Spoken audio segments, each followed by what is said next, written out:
In space, no one can hear you podcast. It's haunted phosphorescence.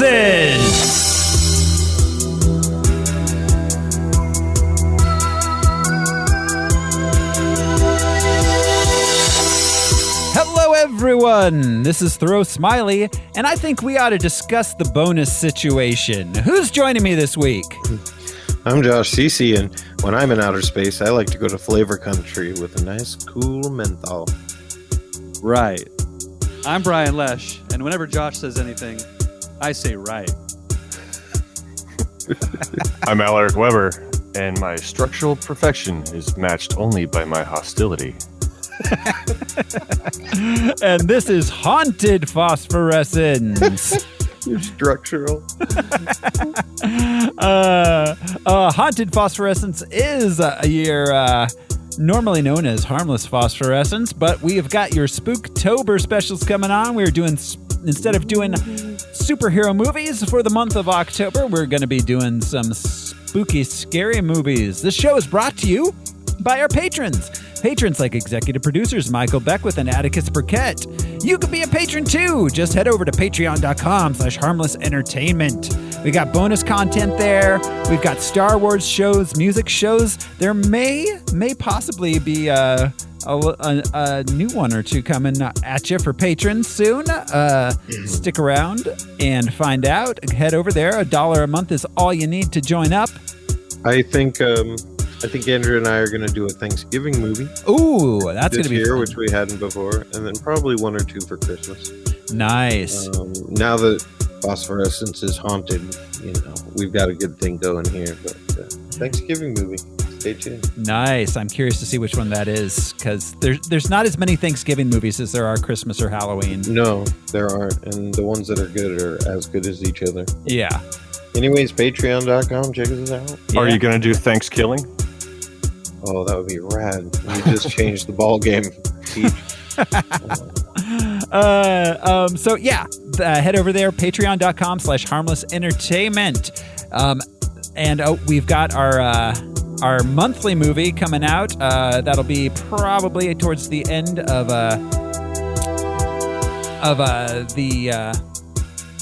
the month here. We're going to be doing An American Werewolf in London.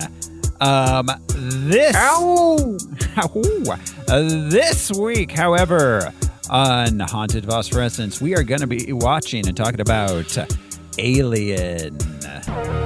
Intercepted a transmission of unknown origin. Transmission? Out here? SOS. Human. Unknown. Alien. Certificate X.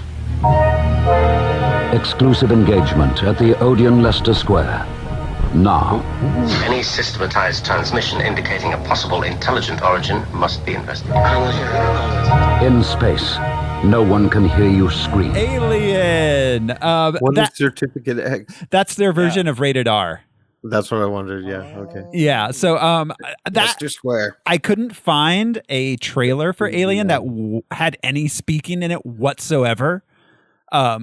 So I had to use the old radio trailers from England when it was released, because all of the trailers for Alien are just like just words in space. No one can hear you scream as it slowly pans over a planet and then shows us an egg. I mean, it's brilliant marketing because they revealed nothing. Nothing. Yeah, it was great when they did that. Absolutely nothing.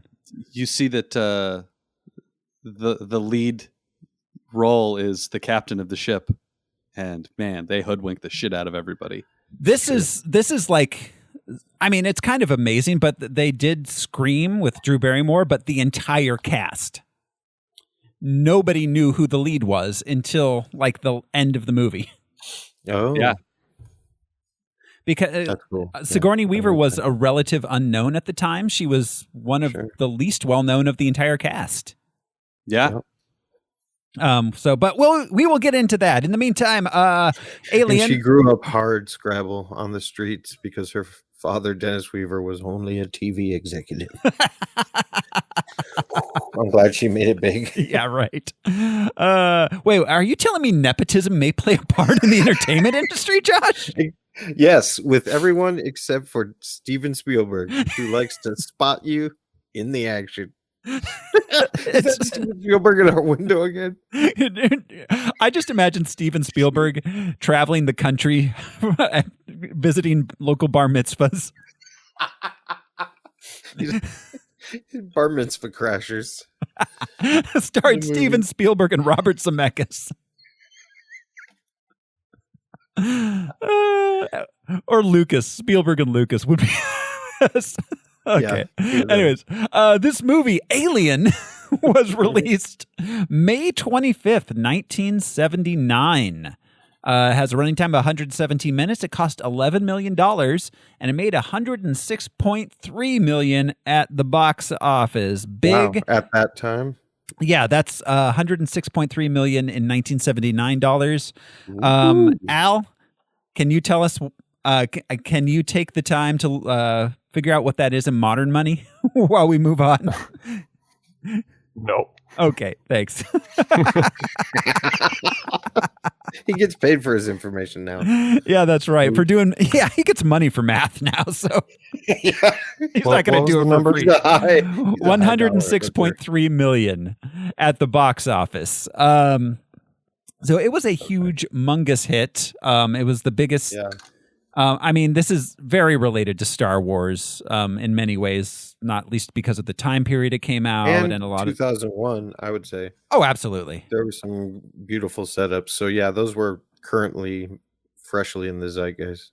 Yeah, absolutely. And we will get into that in the production.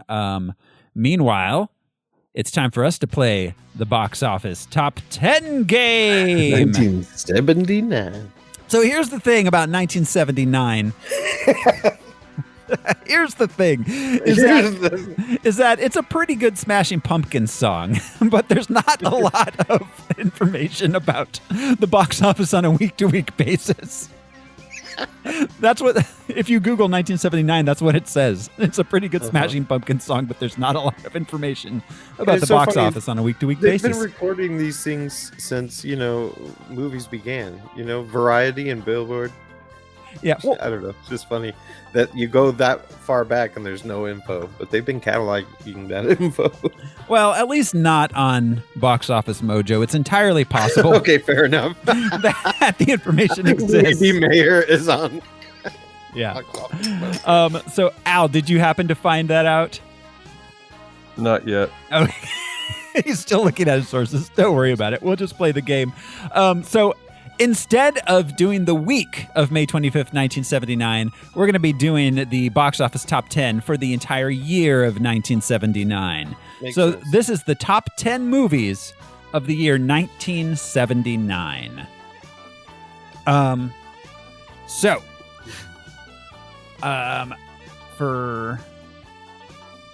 There we go. So this is for ones that were released in the year of 1979, but not necessarily, what not the biggest grossers of 79. So if something was like Superman was released at the end of 78, so it was technically the biggest grosser of 79, even though it wasn't released that year. So this is just release year 79. Okay, I've got it. Okay, what was it? 106.3 million in 1979 is worth 400 million today. Okay, so Holy big shit. hit. Big hit. We timed 400.5 million.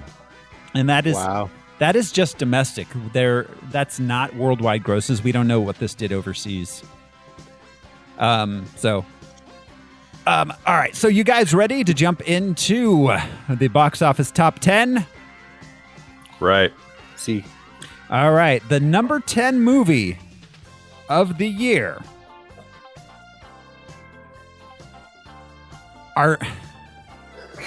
See, I'm already trying to figure out how to not just give this away with the first word.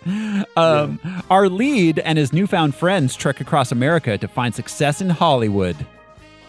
Oh, the Muppet movie. Yes, indeed. Moving right along. The Muppet movie was the 10th biggest one. Some of the ones that didn't make the top 10, we've got The Black Hole, Manhattan, Meatballs, Escape from Alcatraz, 1941. There were a lot of 1979 movies. So coming in at number 9. A spy investigates the mid-air theft of a space shuttle and discovers a plot to commit global genocide. Moonraker. Yeah, Moonraker. I don't think that was the song. No. Coming in That was a mix of Goldfinger and Moon River. right. James Brown's Moon River. James Brown. James Bond. James They're all over the Brown's place. Moonraker. Like they stole the shuttle, and I'm super bad. This is a brand new bag that I don't want to be in. Number 8, a simple-minded country boy decides to leave his family home to experience life in the big city. Is it The Jerk? It's The Jerk. One of my favorite movies of all Oh time. my God, that movie is amazing.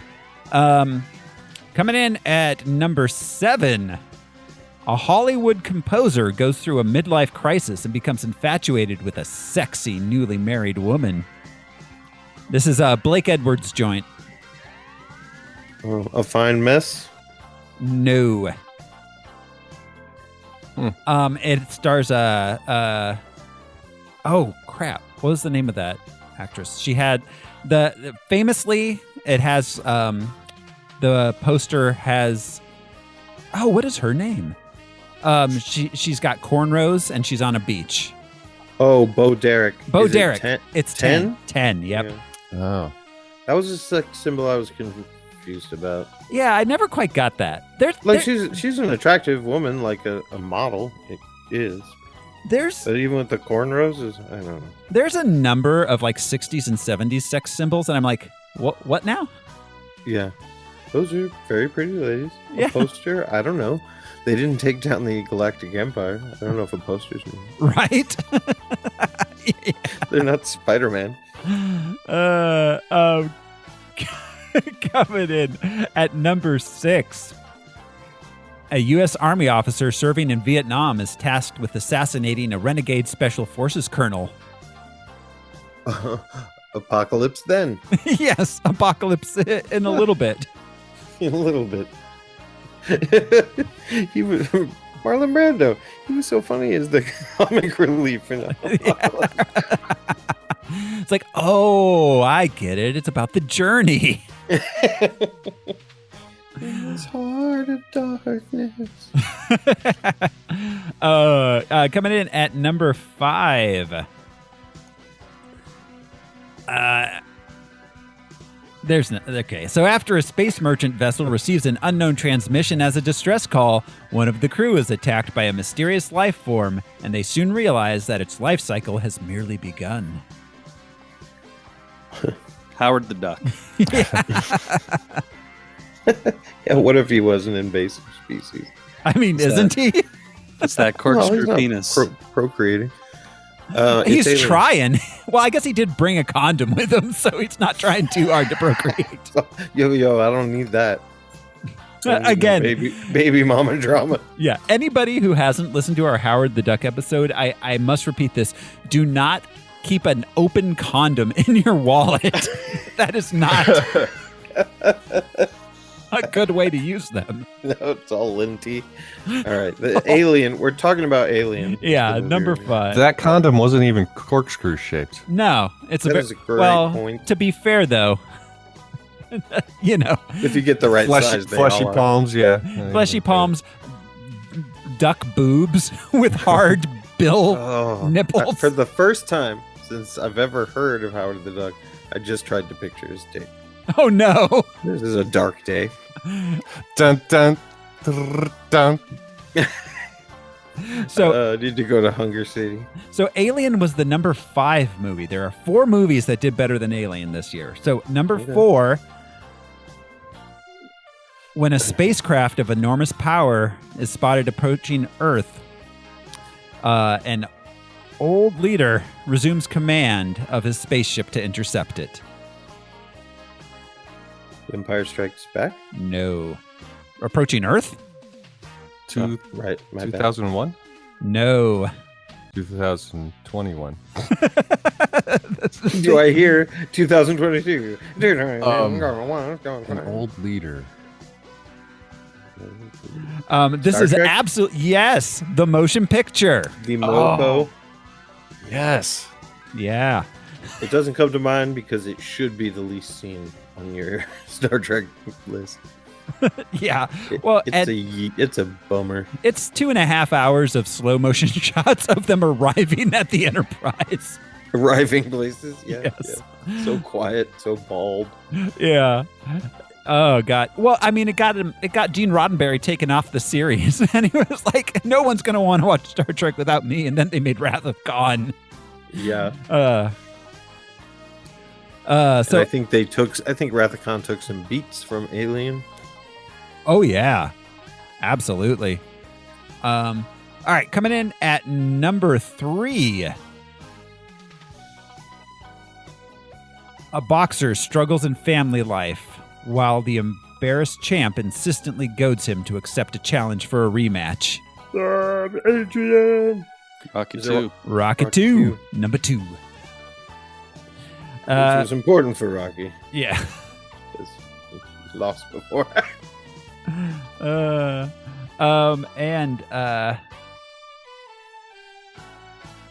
Number 2. Newlyweds and their 3 children move into a large house where a mass murder was committed. Poltergeist. No, not Poltergeist. No, I'm that so was sorry. 80, I'm so sorry. 81, 82. Amityville? Amityville Horror, yep. The Amityville Horror. The OG with Thanos' dad. Yeah, yep. James Brolin. The original Brolin. Yep. Brolin. Isn't that Lois Keep Lane those too? doggies. Oh, was Margot Kidder in that? Yeah, I think so. I don't Or remember. Karen Allen. I'm not making a joke. Yeah, who knows? No, it wasn't Karen Allen. Yeah, I believe it was. Yeah. And our number 1 movie of the year. Ted's wife leaves him, allowing for a lost bond to be rediscovered between Ted and his son Billy. But a heated custody battle ensues over the divorced couple's son, deepening the wounds left by the separation. Kramer it's, versus Kramer. Yeah. The number 1 movie of the year was about a divorce. Like, 79 was rough, man. wow. That's crazy. Like a Dustin Hoffman, Meryl Streep? Yeah. Yeah. Yes. Meryl Streep drama about a divorce. Was the Yeah. beat out Alien and Star Trek and Amityville. I know. It is a that- great movie, I will say. It is is. good. Absolutely. But it's that bullshit attitude of like only dramas can be considered serious. Yeah. Yeah. It still happens. You know, how many times over the years has a comedy fucking deserved an Academy Award? But Or I a mean, science fiction movie. if you're looking at the box office receipts on it, though, I mean, the drama's filled seats in theaters, you know? Absolutely. Still Absolutely. do. They did. That's what the people want. Yeah. They want to feel something. Yeah. Like we're tired of not feeling. There's a great malaise over the country.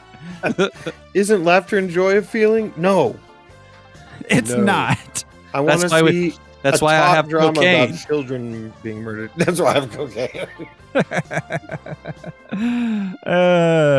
So, all right. Just- No, sorry. Go ahead, Josh. Sorry. No, just like I don't think Blazing Saddles won an Academy Award of any kind. Oh, no. No.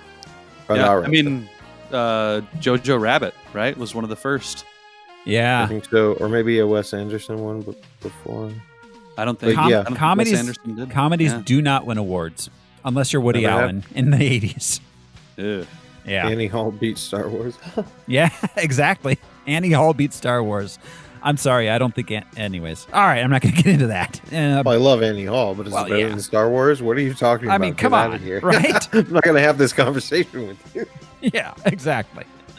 So, all right, that is our box office top 10, which brings us to the production history of the film. So this movie really got started by Dan O'Bannon. So Yeah. have any of you guys seen Dark Star? years ago.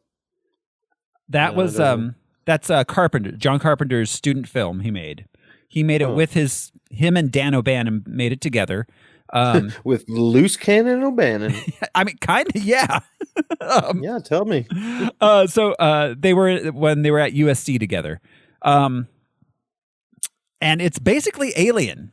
It's a comedy Alien. That's basically what it is. It's a really interesting movie. It's very, very low budget, and you can tell. But it was like 30 minutes long. They got some money from a studio to make it into a full-length feature and release it, and that's how Carpenter and O'Bannon both got started. O'Bannon had the idea. Basically, he wanted to make a serious horror version of Dark Star.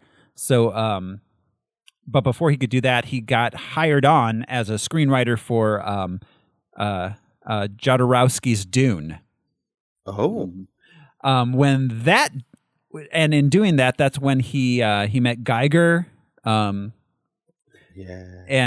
became friends with H.R. Geiger. I think it's Giger, but Giger? I think so. Okay. Yeah, I think so. But Yeah. I always said Geiger. Yeah. Yeah, I think of the Geiger counter, but yeah, I think his name is Giger. So It's awesome at counting. I think I heard him say it in a documentary at one point. I was like, "Oh, Giga." Giger. Whoa. So, well, I mean, he's German, right? Swiss, I think. Yeah, I was going to say up in the cold country. It's, Vermont. So anyway, Yeah, it's pronounced Giga there. so No, actually, it's pronounced Giga. So Dan O'Bannon met up then with Ronald Shusett. Ronald Shusett, let's see, where is that? Ronald Shusett was another sci-fi writer, and he was working. He owned the rights to Philip K. Dick's "We Can Remember It For You" wholesale. He bought those in 1974. Wow. So That's awesome. they got together and they were trying to figure out whether they were going to make O'Bannon's the guy from what is it? O'Bannon Rules. Oh, from Dazed and Confused. No, It's O'Bannon. No, what is that? not O'Bannon, just Bannon. Yeah. Is What movie is that? Netflix O'Bannon character. Rules. Is that from? Doyle Rules. Doyle Rules. Billy That's what I was Madison. thinking. Billy Madison. Okay, I was getting those confused. All right, so yeah, they him and O'Bannon got together. They were trying to figure out, and they decided they were going to do Alien before I Can Remember For You Wholesale, which I Can Remember It For You Wholesale. They later actually did get made, and it was called Total Recall. Yep. They both worked on it together. It was written. They both have a writing credit on it, and Ronald Shusett also has a production credit. Obviously, it was directed by Paul Verhoeven. Let's see. Shusett also went on to. He made Above the Law. He was a producer on Minority Report. That's a great Dick adaptation. Yeah, it is. He wrote Free Jack. Free Jack's cool. Free Jack's cool. Meanwhile, O'Bannon, O'Bannon was working on Dune, and then they started getting this made after, they decided to do this one after they saw Star Wars, basically. O'Bannon, they sold it to a production company that was working with 20th Century Fox. And then two guys by the name of David Giller and Walter Hill were brought on to do rewrites, which O'Bannon was pissed off about and almost left because of. David Giller, his notable things, he's kind of just an industry guy. He was mostly a producer. But he wrote The Parallax View, Fun with Dick and Jane. He wrote The Money Pit. He was the head writer for Alien 3. So, and since then he just basically produces Alien movies, Alien and Predator movies. Walter Hill has a little bit more creative creds on him. He, prior to this, was the writer and director of The Warriors. He wrote and directed 48 Hours. He wrote Brewster's Millions. Another 48 Hours. He wrote and directed Last Man Standing. So he's a little more of a creative. But after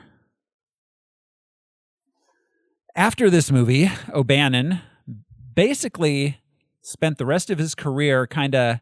He worked on. Let's see. He worked on Return of the Living Dead, and of course the Total Recall. He has that writing credit on Total Recall, but he mostly just kind of executive produced Alien movies, and he just kind of sat around and made money as the creator of Alien for the next until he died. Dan O'Bannon? Yeah. He did a lot of novelizations and stuff too. Alien novelizations and Star Wars and other things too. In general, that's cool. Yeah. So originally, this film, let's see, it had a $3 million budget that got upped at a certain point when they brought in Ridley Scott.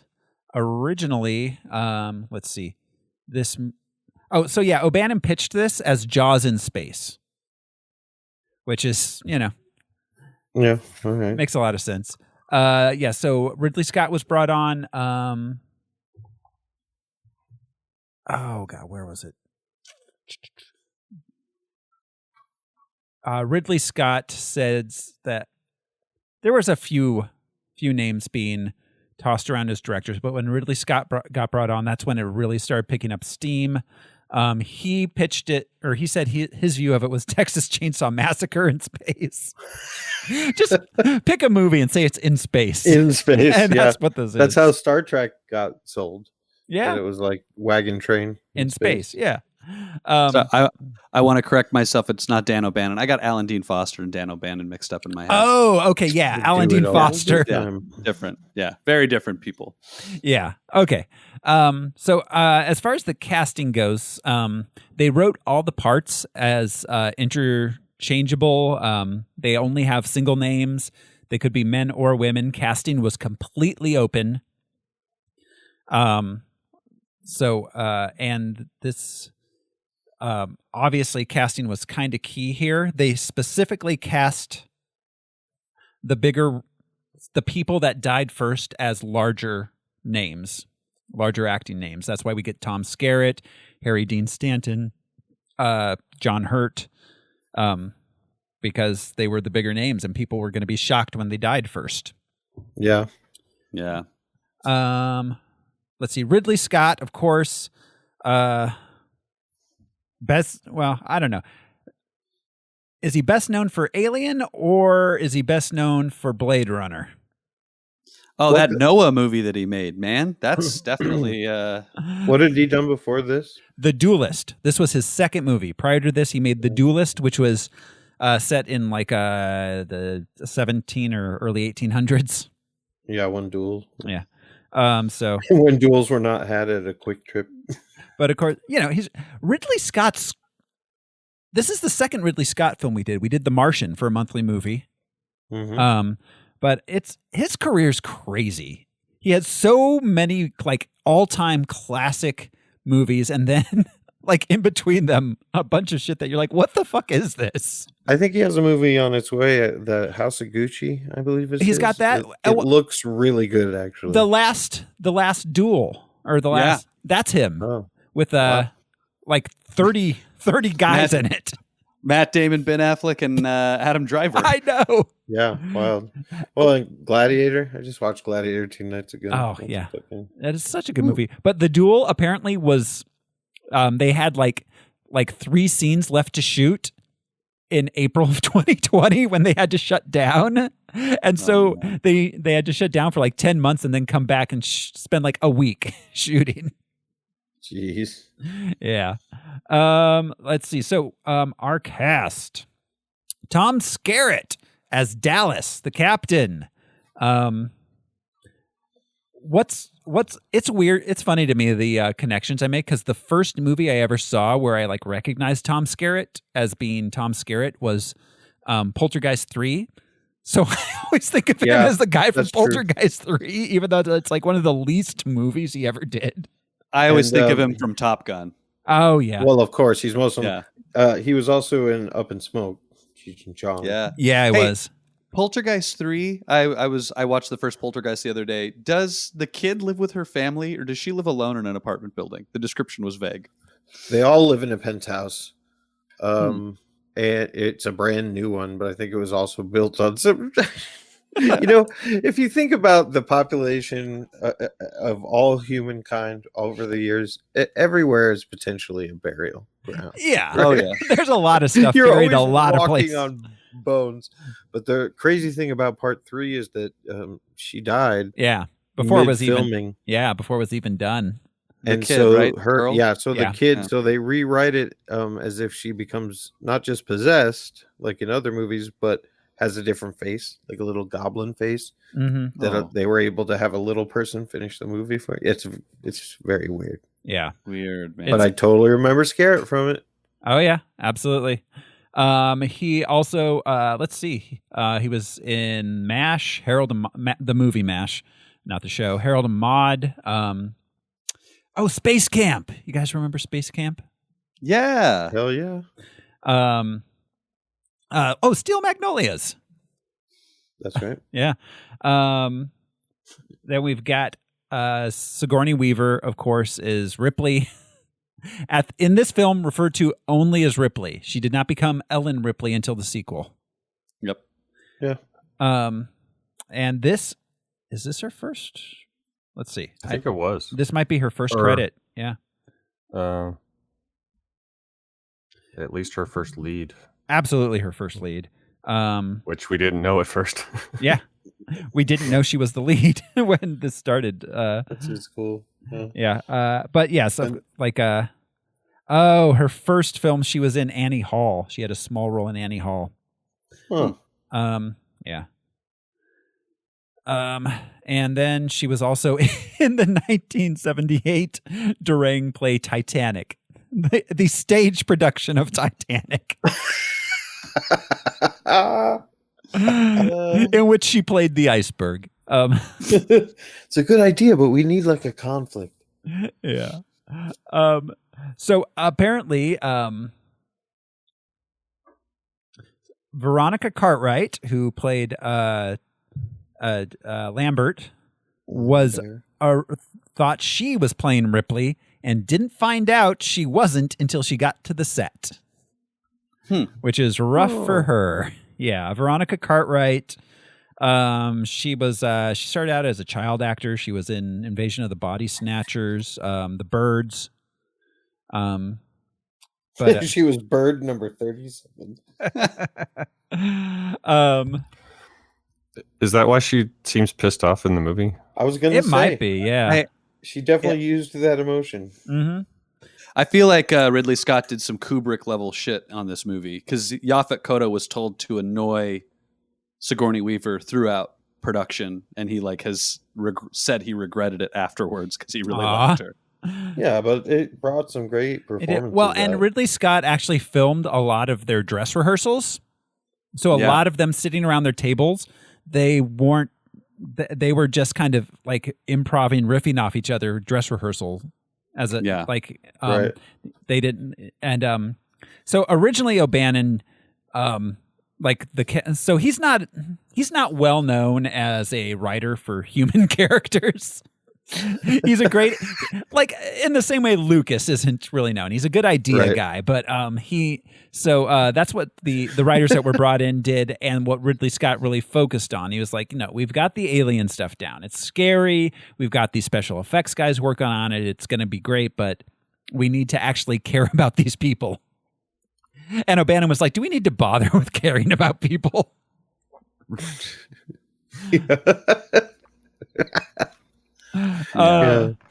Okay, so yeah, Veronica Cartwright, she was in Going South, Flight of the Navigator. Oh, Witches of Eastwick.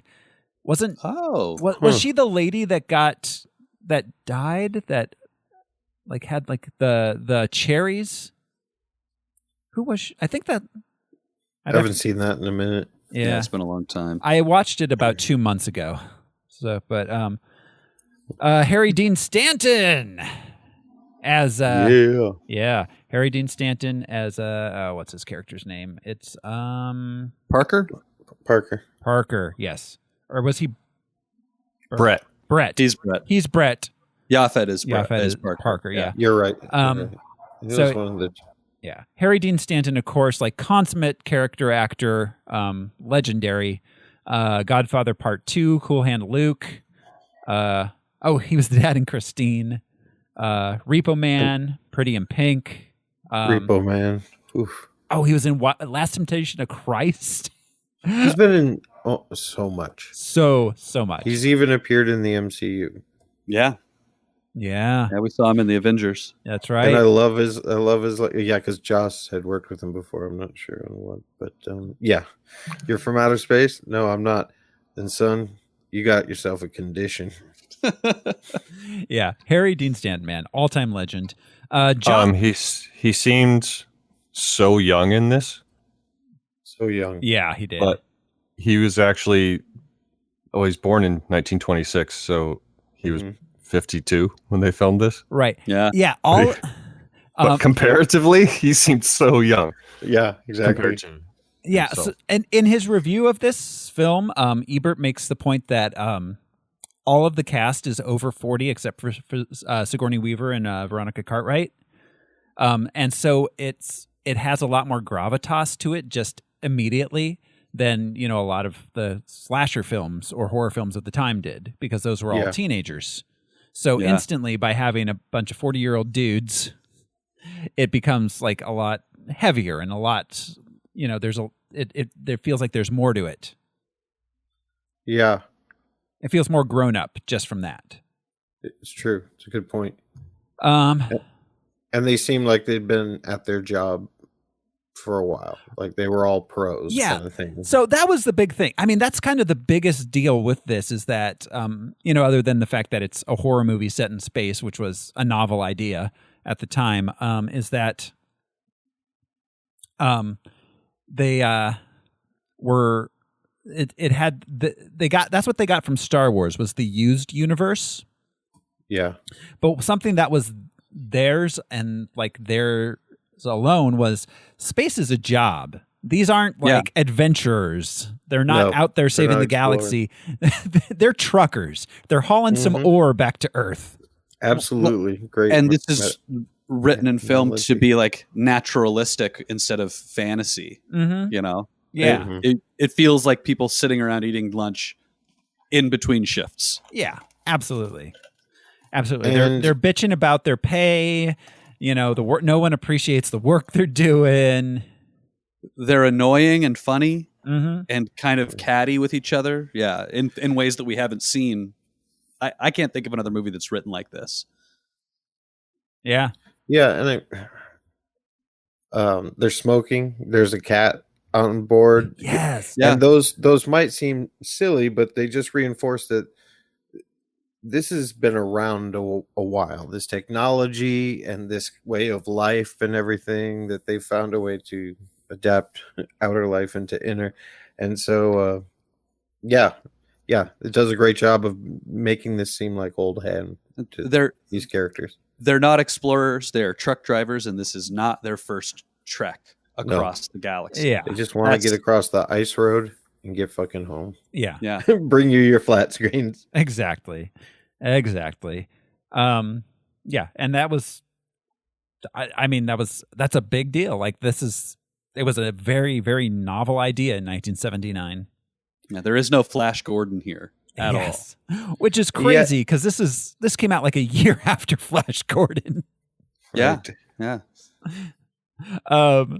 John Hurt. as what was his name? It was Kane. Kane. I knew it was a K. John Hurt is Kane. The legendary John Hurt. He got his. Let's see. He was in A Man for All Seasons. He Midnight Express. He got an Academy Award nomination for that one. Later on, he was in The Elephant Man. He was in the Harry Potter series. We saw him in the Hellboy. 1984. Yeah. 1984. That's right. Yeah. And V for Vendetta. And right? V for Vendetta, Yeah. which was the other 1984. Yeah, playing the same role. Yeah. Indiana Jones and Kingdom of the Crystal Skull. He played the War Doctor in the relaunch of Doctor Who back in the early 2010s. That was good. Yeah. Kind of the peak of that. His voice acting. He was in the Lord of the Rings, Ralph Bakshi film. He did in Watership Down, which was, I feel like no one talks about Watership Down anymore. That was a big part of my childhood. Yeah, I watched it a lot as a kid, and it was intense. I read the book numerous times, and I watched the cartoon quite a few times. But yeah, John Hurt. And we've seen him before in Hellboy. Yep, in Hellboy. Yep. Sir Ian Holm. He just passed. He just passed away last year. Ian Holm did. So as Ash, he was called Holm. Aw, Ian Holm. Sorry. Let's see. Let's see. His film debut was The Beaufort's Gun. Okay. Thanks. The Gopher's Bun? The Beaufort's Gun. Yeah. Let's see. Chariots of Fire, Brazil, The Fifth Element, and of course, Bilbo in Lord of the Rings. Wasn't he Napoleon in Time Bandits? Yes, Napoleon and Time Bandits. That's right. Oh, yeah. So we've talked about him before. Yeah. But yeah, he's Ian Holm. He's great. Yaphet Kotto as what did we decide? He was Parker. Parker. Yeah, Parker. as Parker. Oh my God, he was in The Running Man. I forgot about that. I haven't seen that movie in a while. Which Bond was he in? He was a villain. Live and Let Die. Live and Let Die. Yeah. My favorite one. Yeah. He was in Midnight Run, as we talked about. Yep. He was another bounty hunter, wasn't he? Yeah, or the cop. Was he the cop? I can't remember. I haven't seen Midnight Run in like 15 years. I can't remember. Yeah. I mean, Yaphet Kotto, he's another kind of great character actor. He's been in so many things. So this is a little known tidbit. He was the second lead. He was almost cast as Jean-Luc Picard. Wow. Really? Whoa. Yeah, he was the second choice after Patrick Stewart. I could see it.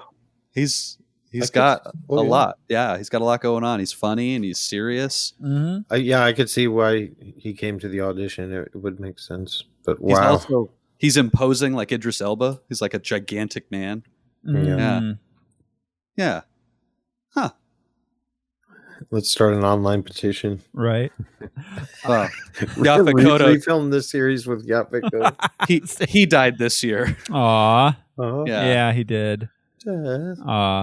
Yeah, March 15th. Yep. Oh, God, everybody.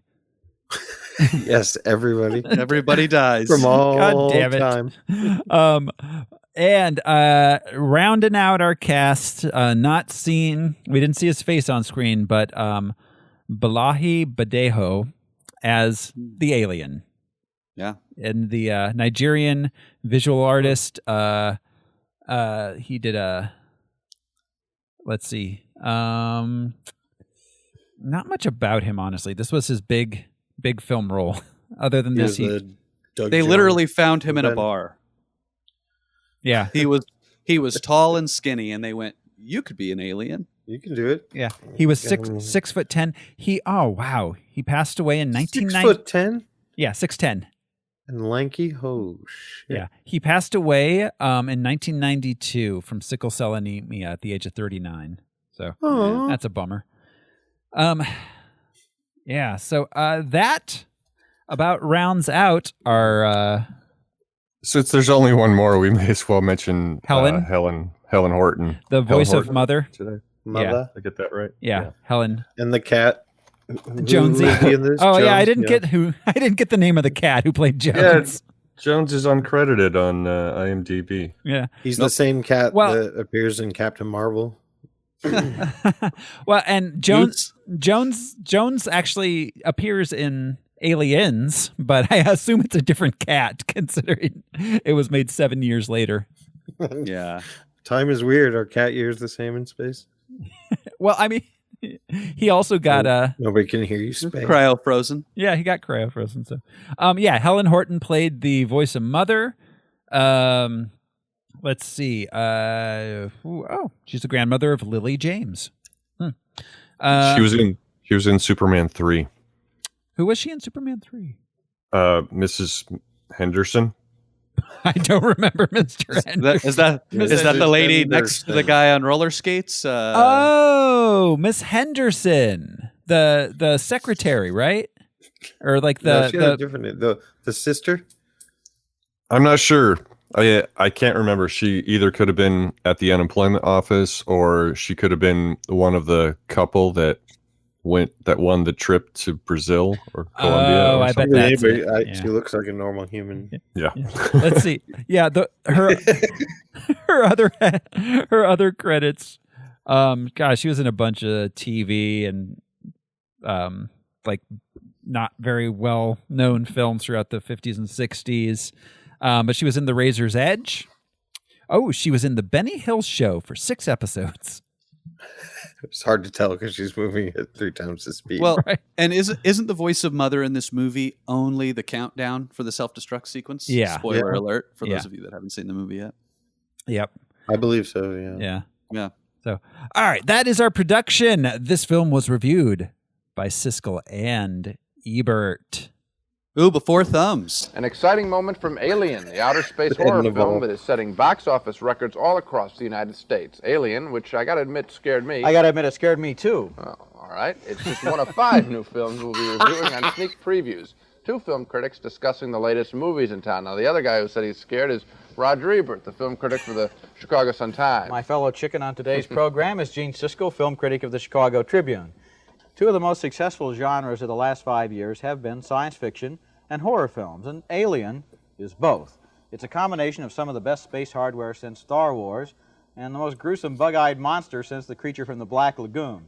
The movie begins aboard a gigantic intergalactic freighter where the crew is in suspended animation until the onboard computer awakens them for an emergency. Anyway, they go on board that mysterious ship, and they wind up bringing back an extremely unwelcome guest on board their own ship, an alien creature that's the movie's most original invention. Now, I don't want to give away too much. I'm not giving away too much when I say it's kind of a cross between a squid and a spider and the Thing, and it's not real great to look at because its body is covered with extraterrestrial intestines, and the humans battle for survival. The alien oozes around the ship like a mucous membrane from outer space, and the movie is one of the scariest old-fashioned space operas I can remember. Well, it did scare me, too. I looked away, and I was yelling with like a few other people, it's going to hit them on the floor, it's going to come from the ceiling. It's in the next row, it's behind me in the theater. Right. But I want to say that, strip away all the beautiful scenery and the evocative weirdness of the picture. What we really have here is basically the haunted house film, only instead of a wild creature running around in a haunted house, we got a wild creature running around in a spaceship. And so this is not the greatest science fiction film ever made, even though it seems to be doing very well across the country. Well, I think the combination of horror and science fiction is a very appealing one right now, very commercial. There is one moment, though, when the film does transcend just that horror, haunted spaceship sort of thing, and that's in this scene we just saw. As it goes on a little bit further, they enter that spaceship, they go inside, they find the alien pilot all desiccated from his voyage that might have taken place millions of years ago, and then they go into that big enormous cavern down below and what they find there and so forth. Gives you a real sense, I mean, from the point of view of art direction and everything else, that this could have been an alien ship. It's not just another TV or movie creation. Yeah, one consumer point. A lot of young people are probably going to want to see this picture. They love horror films. This one's pretty bloody. It is pretty violent, and I think a lot of people, adults and kids, are going to be turned off and maybe frightened too much by it. So for young kids, certainly, this is not a picture to go see. It's R-rated. Yeah, for a reason. Yeah, there's a reason for it. Okay. Alien, the R-rated science fiction thriller with the creepiest monster in years, also got 2 yes votes, but... Oh, Battlestar Galactica. Notice the photo that they're using is Tom Skerritt in the spacesuit. Yes. Yeah, exactly. Like they are really keeping it under wraps that Sigourney Weaver is the lead. Like they are not giving that away. Good on them for not even mentioning it in the review too, because at that point, I figure in '79 people would have been like, a movie with a lady. No, and it was back when you could keep things on the low, but like what a reveal of a creature. That's what Rod and Gene were saying, and I'm sure that's part of why they had to say yes. Like, it took a while to see it. You didn't expect it. When you did see it, it was very much different than anything you'd ever seen. I don't mean the face hugger. Yeah. Oh, dude, the mucous membrane moving throughout the ship. Oh, the way he describes it gave me the creeps. And I love this movie. I've seen it dozens of times. But he's accurate. They do that a lot. They just plainly describe what it is. Yeah. Like, yeah, you're right. That's not a critique. And it goes to show how otherworldly the design is. I really liked Roger. I don't want to focus too much on the review, but Roger going and saying like, it's not just a horror movie, like a haunted house movie. The lore that they built in with just the single shot of the space jockey in the chair. Oh God, opens up this universe to like, what is that? What is that thing? That's a question that people asked for 30 years. Yeah, absolutely. There's so much going on in the background. So many little things. That's something they got. I don't know if they got it from Star Wars, but that's something it shares in common with specifically A New Hope, the original Star Wars, is the just having things. The lived-in universe. There's things. It's on the screen. They mention it. There's something in the background. They don't explain it. It's just there for you to see and extrapolate from. The eggs are interesting, though, because we are led to believe that how they procreate is through another organism. Obviously, not just humans, because they're ancient. But where does the laying of the eggs come in then? Yeah, even the skeletal pilot has the face hugger.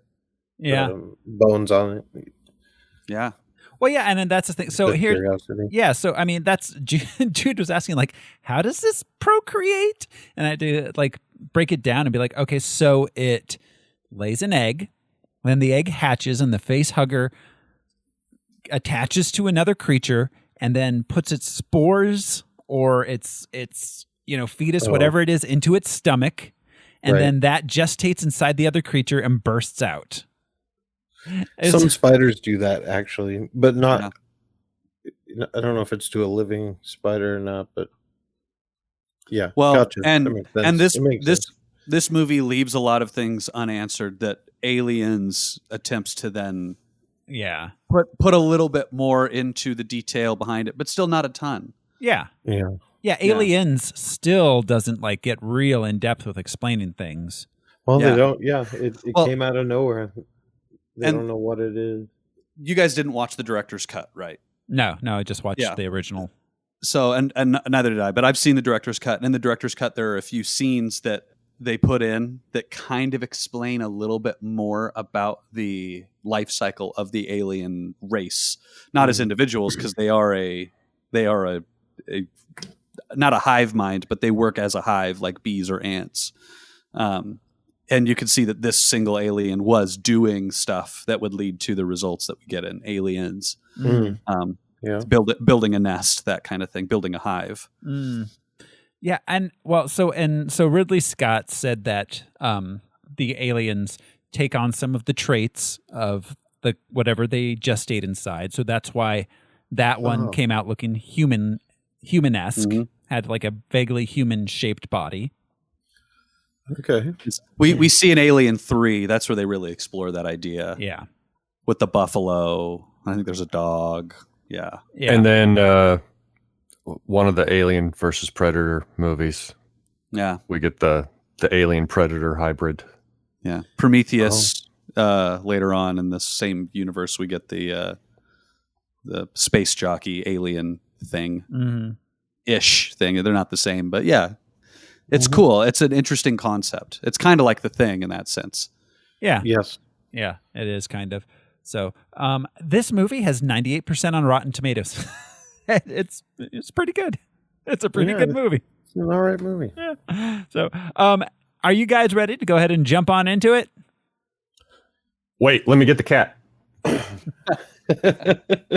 My interest begins in 9, 8, 7. While he counts, I'm going to refill my flamethrower. On a spaceship. Here we go. Smoking. All right, here we go. This is Alien. We open on space. It's big. Really big. It's the place to be. We get a title, a slow title, and a slow pan to a spaceship. This movie was so... I mean, I know part of it's that it was made in a slower era of filmmaking, but it is very specifically slowly in like plot. Like everything feels like very like inevitably slowly coming at you. You know something's coming. We're going to get there, but it's taking its time. I mean, probably what space travel is. Every time I watch this movie way too much. I love this movie. I go to turn it on and I don't know where to set the volume in the beginning. And the first sounds that the spaceship makes never fails to startle the shit out of me. I'm like, oh God, I turned it way too loud. Because that long, like 35, 45 seconds to a minute of just doo-doo-doo. As it slowly spells the word alien on screen. From 20th Century Fox until the computer starts turning on was 2 minutes and 45 seconds. Yeah, it's incredible. You mentioned the 20th Century Fox intro, the really grainy 1970s version. Yeah, 70s version. I just want to make a brief mention of it. It might come up again in the show. There's a video game called Alien Isolation that is one of the pinnacle forms of video game media in this universe. They use the same intro. Nice. Because it's a 20th Century Fox property and it looks just like this. It feels like you are stepping into that universe because the title, fanfare is the same and it's got that film grain. It's incredible. If you've never had a chance to play it and you get a chance, play it for 5 minutes and you will be terrified. Nice. That's cool. So, all right. After the pan to the ship, it's the Nostromo. Its systems begin to wake up, and it wakes up its crew who are in cryogenic sleep. So I just like all the misleads through this are just incredible. Like I just can't get over how much they focus on John Hurt, who was the biggest star in the film, and Tom Skerritt, who plays the captain. We barely see anything about Ripley. This opening sequence, the chamber, the cryogenic chamber, this is one of my favorite film tricks in the movie. There's a mirror running down the center of this scene to make it look like this room is twice as big. They built half of this and mirror image that to make it all look the same when they all open up like that. It's just cool trick. There's a lot of tricks in this movie that just blow my mind. Also, the ship, the Nostromo, its original name was Snark. The Snark. The Snark, and then the Leviathan, and then the Nostromo. Like the Leviathan, at least doesn't sound ridiculous as a this movie definitely improved at every rewrite. Well, yeah, and that's the thing is O'Bannon. Watch Dark Star. It's basically a bunch of stoner dudes hanging out in space for an hour and a half. So all right. Let's see. They browse themselves. They have breakfast. We meet everybody. We've got Dallas, the captain. Ripley's the warrant officer. She's the third in charge. Lambert is the navigator. Brett and Parker are engineers. Kane's the first officer. And Ash is the science officer. And of course, Jones the cat. I noted that they still have toy drinking birds in the future. Oh, the little guys that go up and down? Do you think they left those running while they were in cryosleep to see if, when they got out, they'd be still drinking the water? No, it was running the computer like Homer. Yeah. That's why they stopped. The bird fell over. Yep. So, all right. Dallas is called to the interface room of the ship's AI, which they refer to as Mother. So this moment when it happens, you get the like, meh, and Ash says to him like, "Mother wants to talk to you," and he goes, "Oh, yellow light for my eyes only." I have a feeling that as they were editing the movie, they added the sound to make it less obvious that Ash was the android. Because if he had just been too perceptive all along, we would have been more suspicious of him. Yeah. There's a lot of things like rewatching this, watching it with a critical eye. Like they were really trying to hide this thing that they were also trying to make kind of apparent to us. No, they did a great job keeping Ash's Ash being an android on rewatch obvious, but also not at all obvious on a first watch. His beady little eyes darting around at every conversation, you know, like he's just not trustworthy, but also yeah, exactly. So all right, he's informed that they've been woken up early to investigate a signal from an uninhabited planet. The rest of the crew get to work, and they realize that they're not near Earth, where they were expecting to wake up. We discover the crew is hauling ore back to Earth from a mining planet.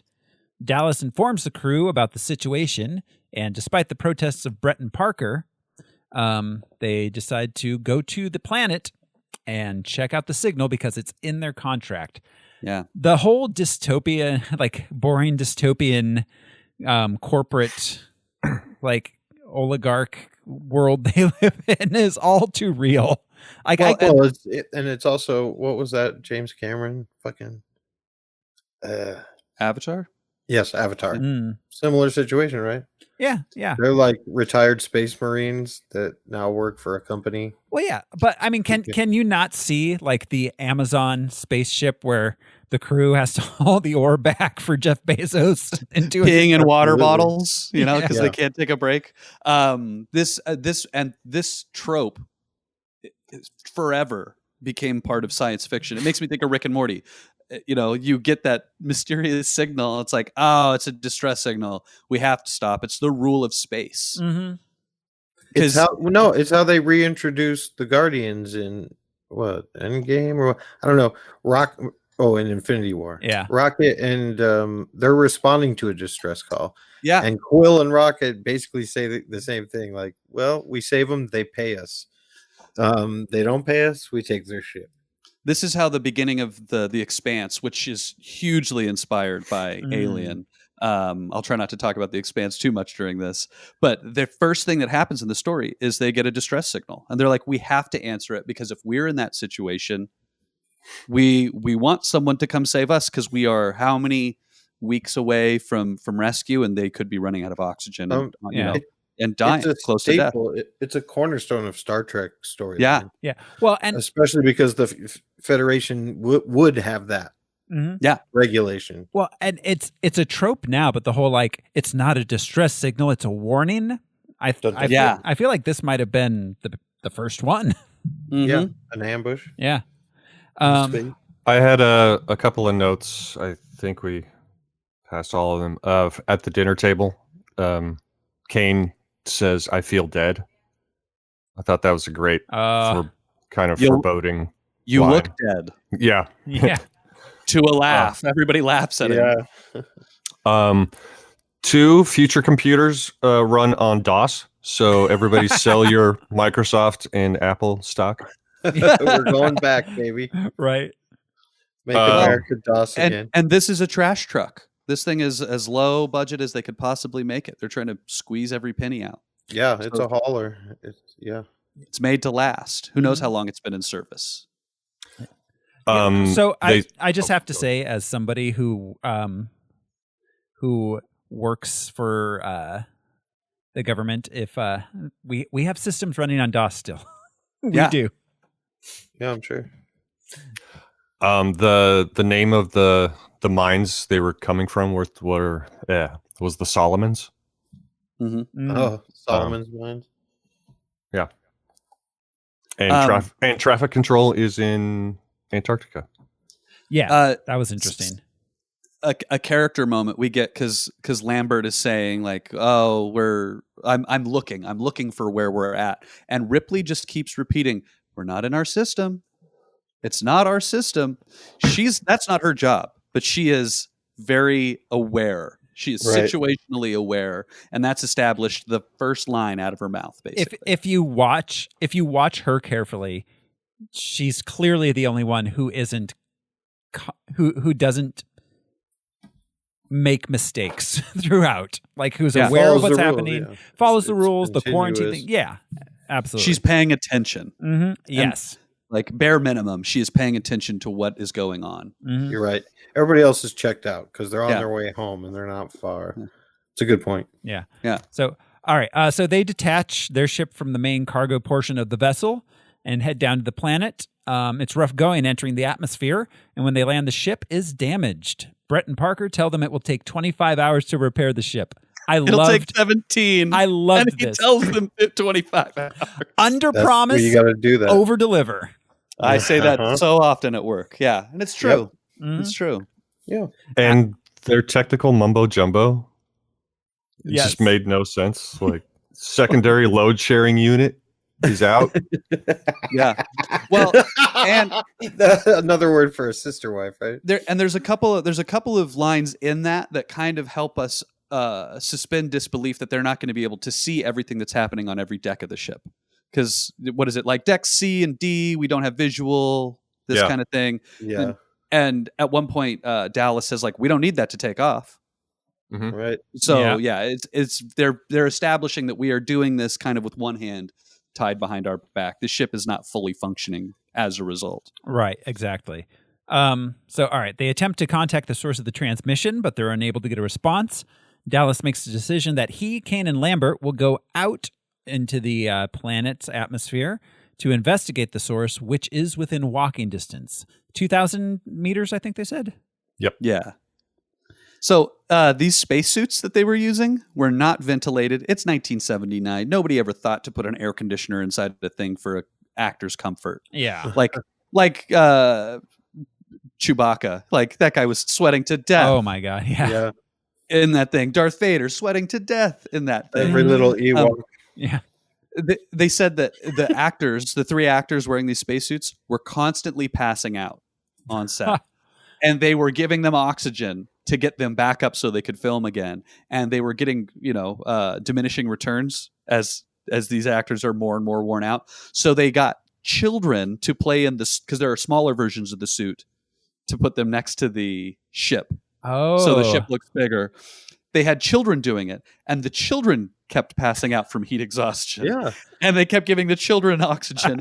And at that point, they changed the suits to be a little bit more comfortable temperature-wise. They did this for days before they changed anything. You gotta love, like, anything like prior to the 90s in the filmmaking industry, where they're like, I don't know, we're just gonna actually do the thing, and if we die, we die. It's prior to that. What was the movie where the helicopter killed the folks? That was Twilight Zone. Yeah, Twilight Zone. When piece of shit John Landis, who we will be looking into, who made one of my favorite movies. Yeah. American Werewolf in London.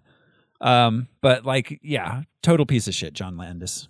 And that is a result of that changed a lot of these rules where you couldn't be so flippant with people's health and lives. And I mean, like the fucking salt mines, you're making a film, get in the salt mines.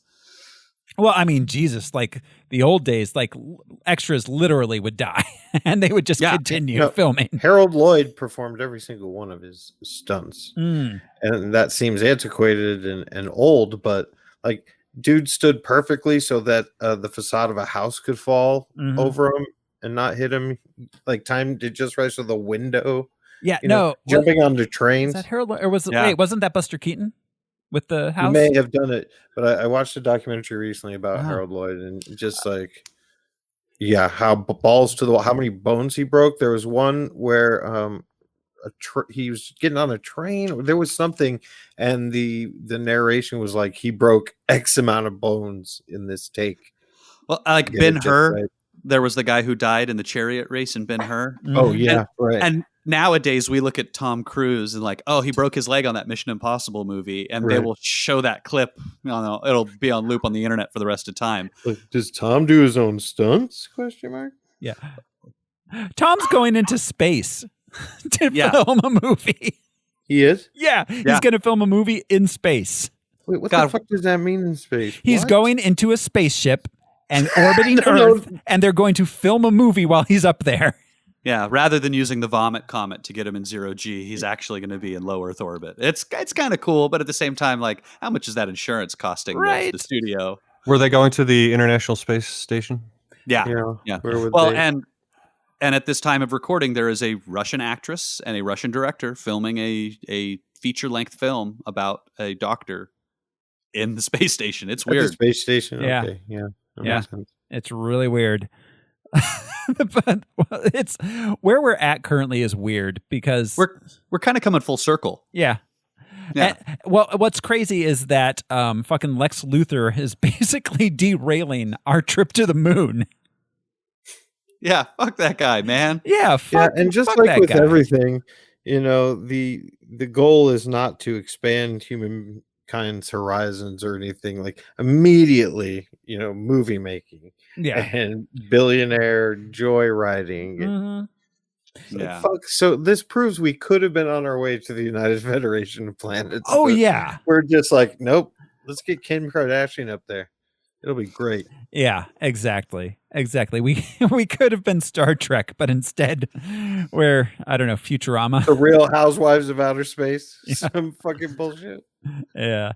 So all right. They let's see. While they're gone, Ash and Ripley attempt to decipher the transmission. The away team. The maintenance guys, Brett and Parker, when Ripley says she's going down there, they're all, what is she coming down here for? When previously they were complaining about them not coming down there ever. Nope. Yeah. Women bring bad luck. But then when she's down there, they have like the vents blasting to make it seem more dire of a situation than it really was, because he just like turns it off after she walks away. Yeah. So all right, the away team discover a crashed alien ship. They enter it, losing radio contact with the ship, and Ripley figures out that the signal is a warning, not an SOS. Did you guys catch her futuristic Converse? Oh. Yeah. They've made those shoes, actually. You used to be able to buy them in like the early 2000s. Wow. This donut with a bite out of it shape, they called the ship the Croissant in production. But now it's known as like the derelict ship is kind of what it's known in the alien lore. I thought it kind of looked like two arms like reaching out to grab something. Yeah. This ship was the mysterious thing. It was the mysterious object for many, many movies. It didn't come back. You don't see it in Aliens. You don't see it in Alien 3 or Resurrection. It took Prometheus for this ship to come back. Yep. As a really that was a great surprise in the movie theater, being like, well, what the fuck is that thing? Oh my god! But it was cool to see that revisited. I feel like was Prometheus like? It was a surprise that Prometheus was in the Alien universe when it came out, wasn't it? It was not a surprise, but it was not clearly stated. The marketing didn't have a xenomorph or a face hugger in it, because there's not really a xenomorph or a face hugger in the movie. Yeah. There is no alien creature like this alien in that movie. Yeah. So all right. So they. Inside the alien ship, they discover the remains of a giant alien astronaut with the face hugger attached to his face still. He's strapped into a seat. There's some sort of cargo area they find filled with eggs. Kane investigates, and while getting a closer look at one, he sees movement inside, and it hatches. The creature bursts through the helmet and attaches itself to his face. Kane descends hundreds of feet into this chamber, all the way down on a single line by himself into the chamber. The blue laser that is never, ever again explained anywhere in the Alien universe. It just looks cool. You guys know where they got that? The Who. The Who had lasers on the filming, the same set after they were like done using them. They delivered them back to where they picked them up, and they ended up using them so you could see the fog. That's funny. That's cool. Yeah. So all right. So The team brings Kane back to the ship. Oh, by the way, so the alien egg, where you could. So a couple things. So on the marketing, the famous poster with the egg, and it's like the kind of like grid darkness space thing. That the famous poster. That's just an egg, a regular it's a chicken egg. That's just a chicken egg. And then also the egg that he's looking at, where you can see the facehugger in there. Ridley Scott put on a rubber glove and stuck his hand in and wiggled it around with backlighting. That's and there's like chickens and oysters and other gunk in there. And that whole sequence is filmed upside down with a mirror. So because you see the liquid, the condensation dripping upwards. Right. So it gives you a really otherworldly appearance. It's really clever because the whole thing is confusing to look at the first time you see it. It all feels very, very strange and alien. And honestly, the shots where they're walking around and the space jockeys there and everything like that looks amazing. It holds up incredibly well. Because it's a practical set. I mean, they rebuilt that whole thing for Prometheus. There's a really great Prometheus documentary about the filming of it that's like 3.5 hours long.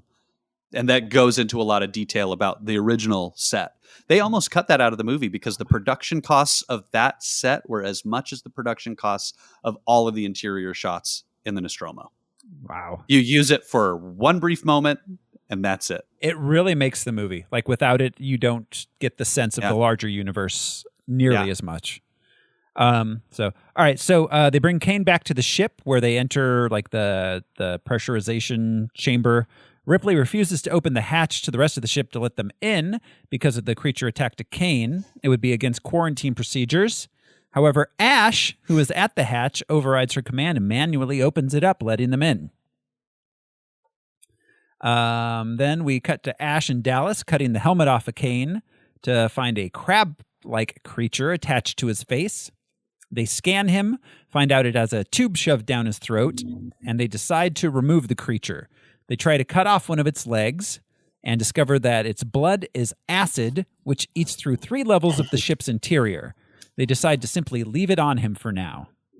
So the acid blood is interesting. I read somewhere that O'Bannon kind of painted himself into a corner, and he needed the third act to have higher stakes. Because why can't you just shoot this thing? Why can't we just shoot it and kill it? The acid blood was the answer to that, because it can't be indestructible and unkillable completely. Yeah. But the acid blood was like, well, if you put a hole in this thing, it'll put a hole in the spaceship. So you're kind of in this like prisoner's dilemma kind of situation of like, if we attack it, it's gonna nest. It's like defense mechanism will kill us. Yeah, that's a really like when they interesting strap thing. a bomb to a protagonist. Do you save their life or everybody else's around? Yeah. That's a really interesting like production thing that just kind of got this whole universe kind of kicked off with like acid blood. There you go, bam! It's terrifying now. That and the rape metaphor. So not to get too deep into that, but they distinctly chose John Hurt to be the first victim because it was this very strong sexual metaphor for, invasive, rape. Yeah. And they didn't want it to be a woman victim because they wanted to bring men into that experience of like, this is how violated you would feel, and isn't that terrifying? Losing your ability to have any control. That's the first scary element. Before what it is, because it's you more have than no just more getting autonomy. Eaten. Yeah, you're not just getting eaten by a thing; it is sexually invading you in a way that's foreign to us as humans who procreate. But it's such a creative alien thing. Yeah. Anyways, absolutely. I can't pour enough praise onto this movie. All the old white guys die, pretty much. No, I love that. All the white dudes die, and we're just left with first. Yeah, they all die first. And so many of them die, not so much out of hubris, but like they just like old white men. They think they know the way to do it. Being a hero. They'll get out of my way. Get out of my way. I'll do it. Yep. Or John Hurt being curious and an adventurer. You know?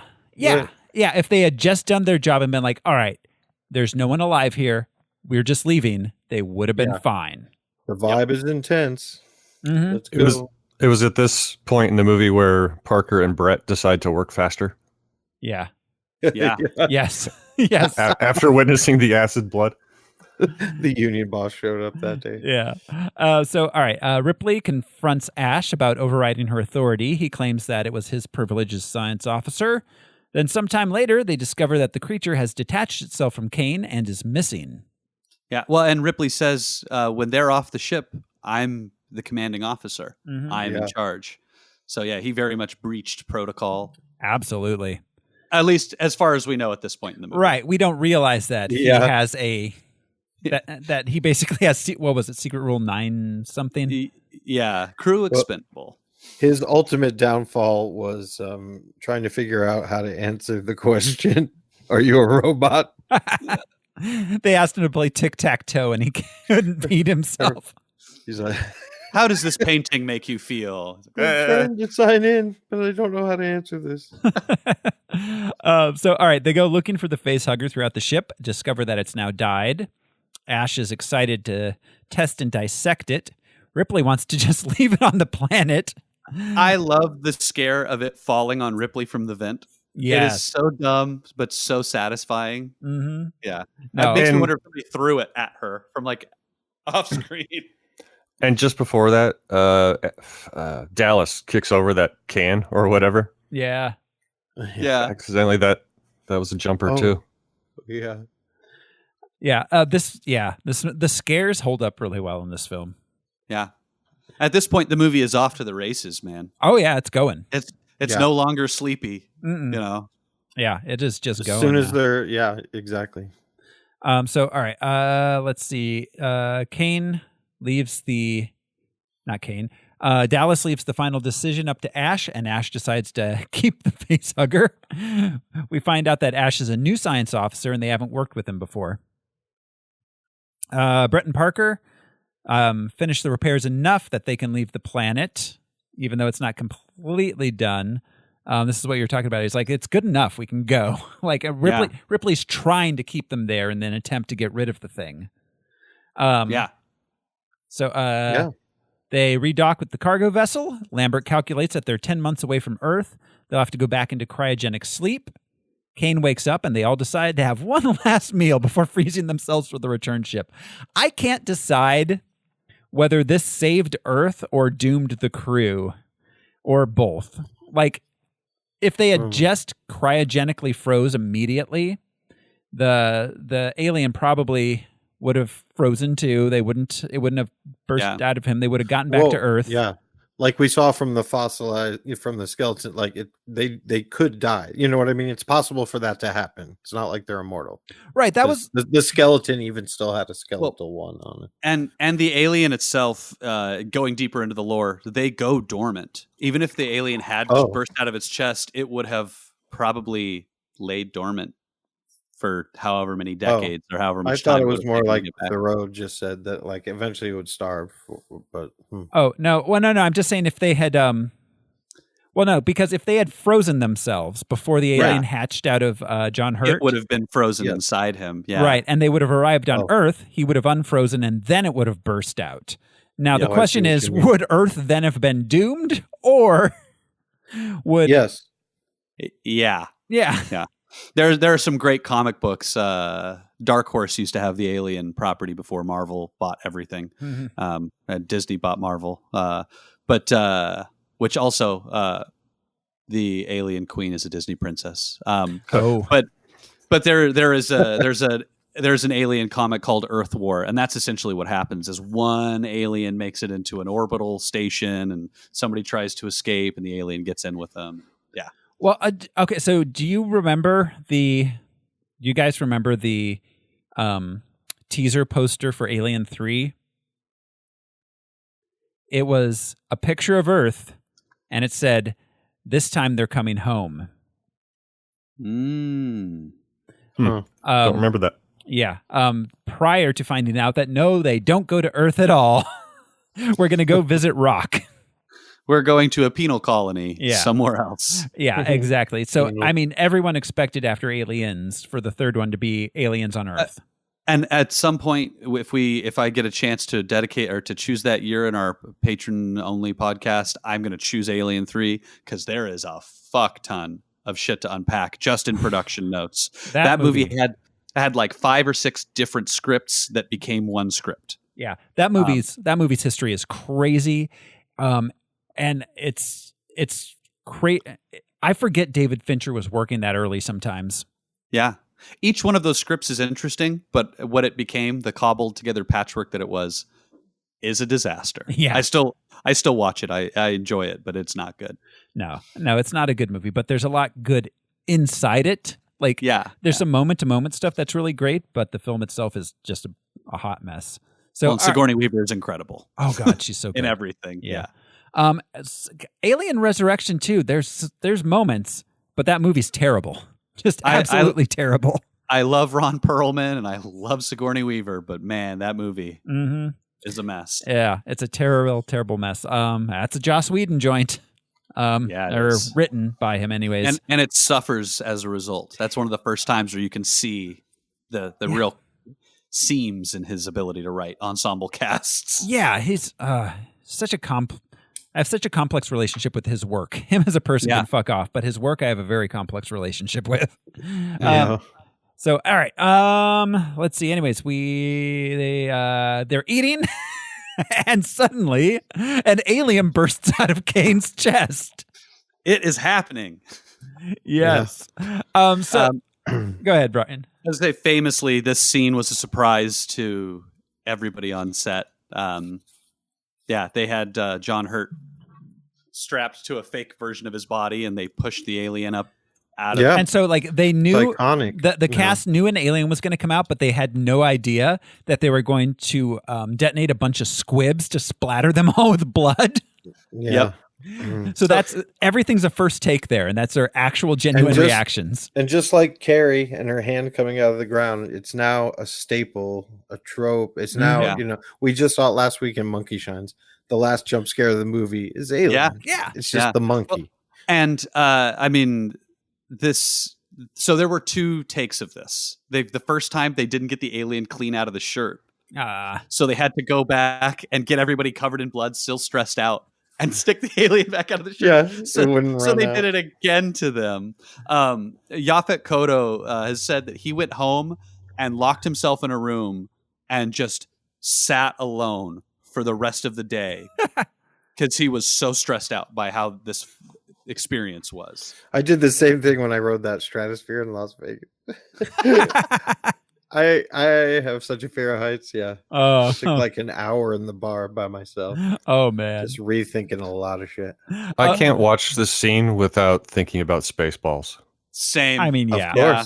We even Oh, my sang, and God. we were singing the song along to it while it was happening. Hello, my baby. Every time. Yeah. Yeah. Oh God. Yeah. And I love that they got John Hurt to be in Spaceballs. Yes. Yeah. So, all right. They have a small ceremony for Kane. Nobody says anything at his funeral. Nobody wants to say any words. It's so like, wow. I mean, it's kind of real. Yeah. Like, what do you say about your coworker who dies at work and you're still at work? Right. And you have to bury them at work. It's not like he's a loved one. It's not like they knew him well. He was this dude they worked with. Well, and space travel takes so long. I know time is different in space, but it's probably something that happens, on these like cargo hauling situations without it being an alien or nefarious or anything. Like, it took us 4 years. This dude died. Well, and I assume that under normal conditions, you freeze the body, you bring them back with you, and they have a burial on Earth with their family. Yeah. But in this situation, like, no. What do you do? Yeah, Is another one of those things going to burst out of him? Yeah, at this point, they're like, fuck it. Like, get him out of here. Yeah. So, all right, they go looking for the creature with a cattle prod, a motion detector, and a net. You got to love they have a cattle prod on the ship. Mm-hmm. Yeah. And a net. I love butterfly net.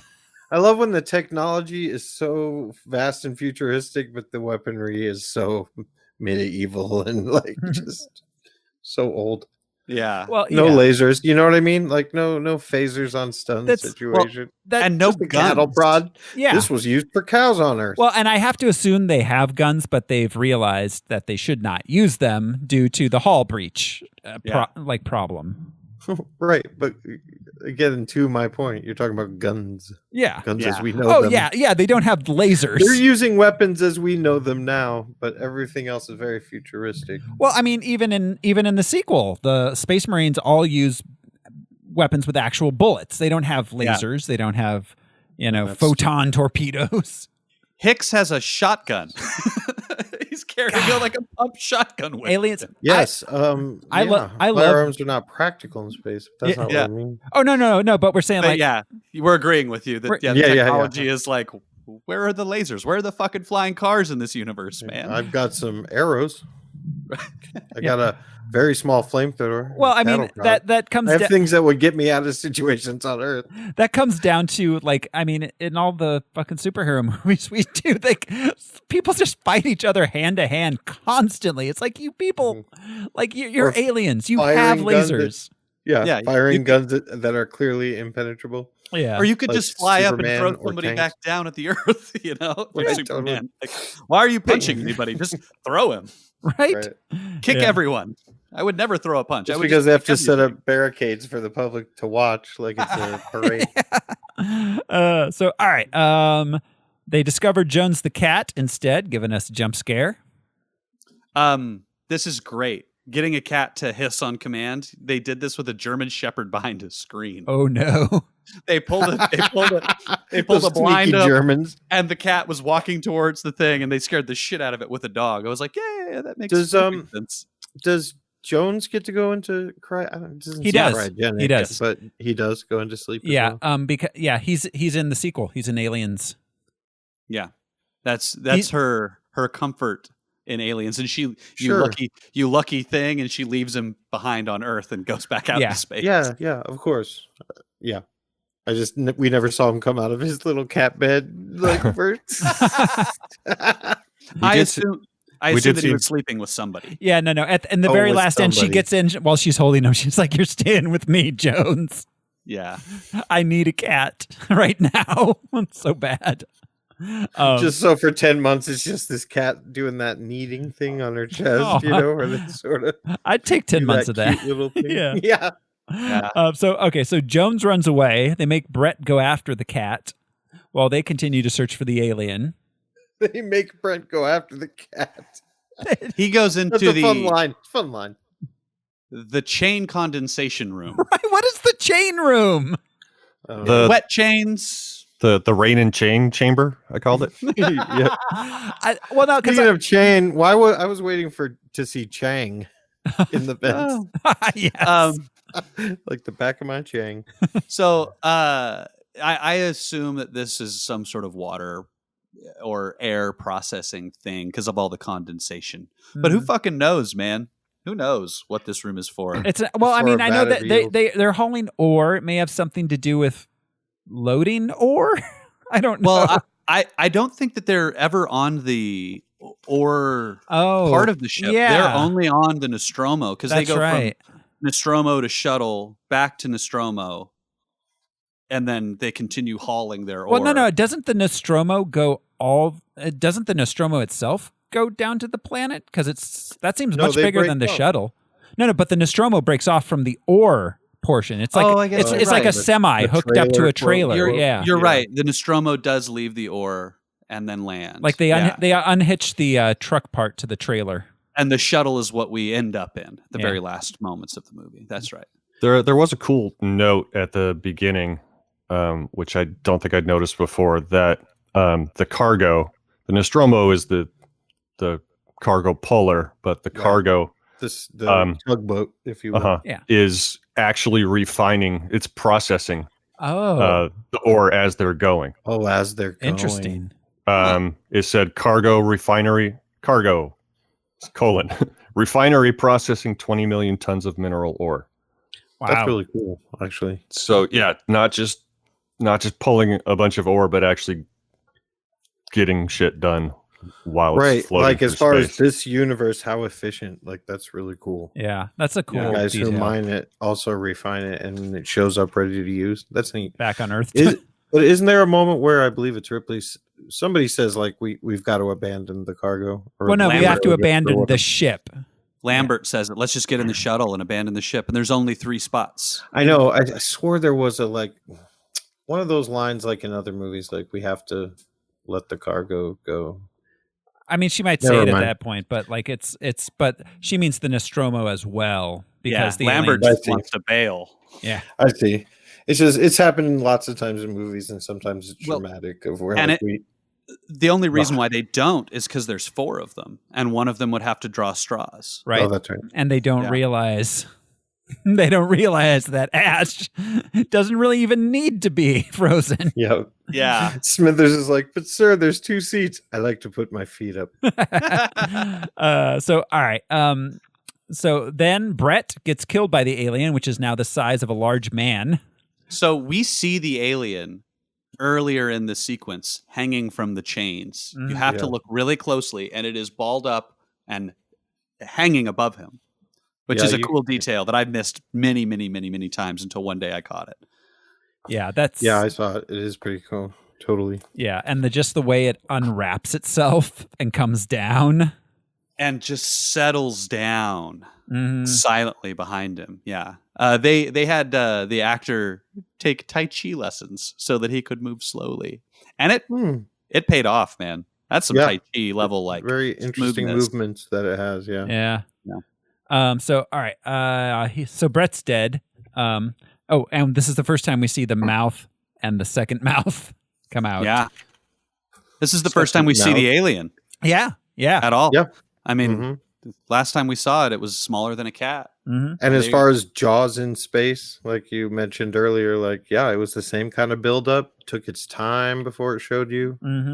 We're at, an hour when the alien first shows up? Yeah, we're almost halfway through this thing. Yeah, I think so, in an hour 56 runtime? Yeah. Yeah. So, so now the crew meets. They know Brett's missing. They discover that they assume the alien took him through the air shafts. They decide they're going to use flamethrowers against it as they don't have much of anything else that won't breach the hull. Dallas talks to Mother, who can't or won't tell him how to get rid of the alien. Sorry, go ahead, Al. The way Parker was talking, it sounded like off screen. Maybe they had witnessed part of Brett being taken away because they're talking hear about him how scream. Yeah, they're talking about how big it is. It's like is bigger than a man, or something like that. But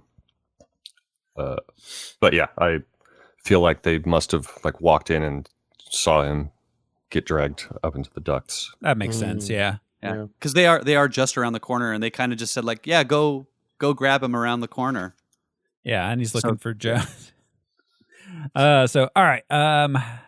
At this point, Dallas decides to go into the air shafts to look for it himself, while the crew communicates with him over radio and track the alien with the motion sensor.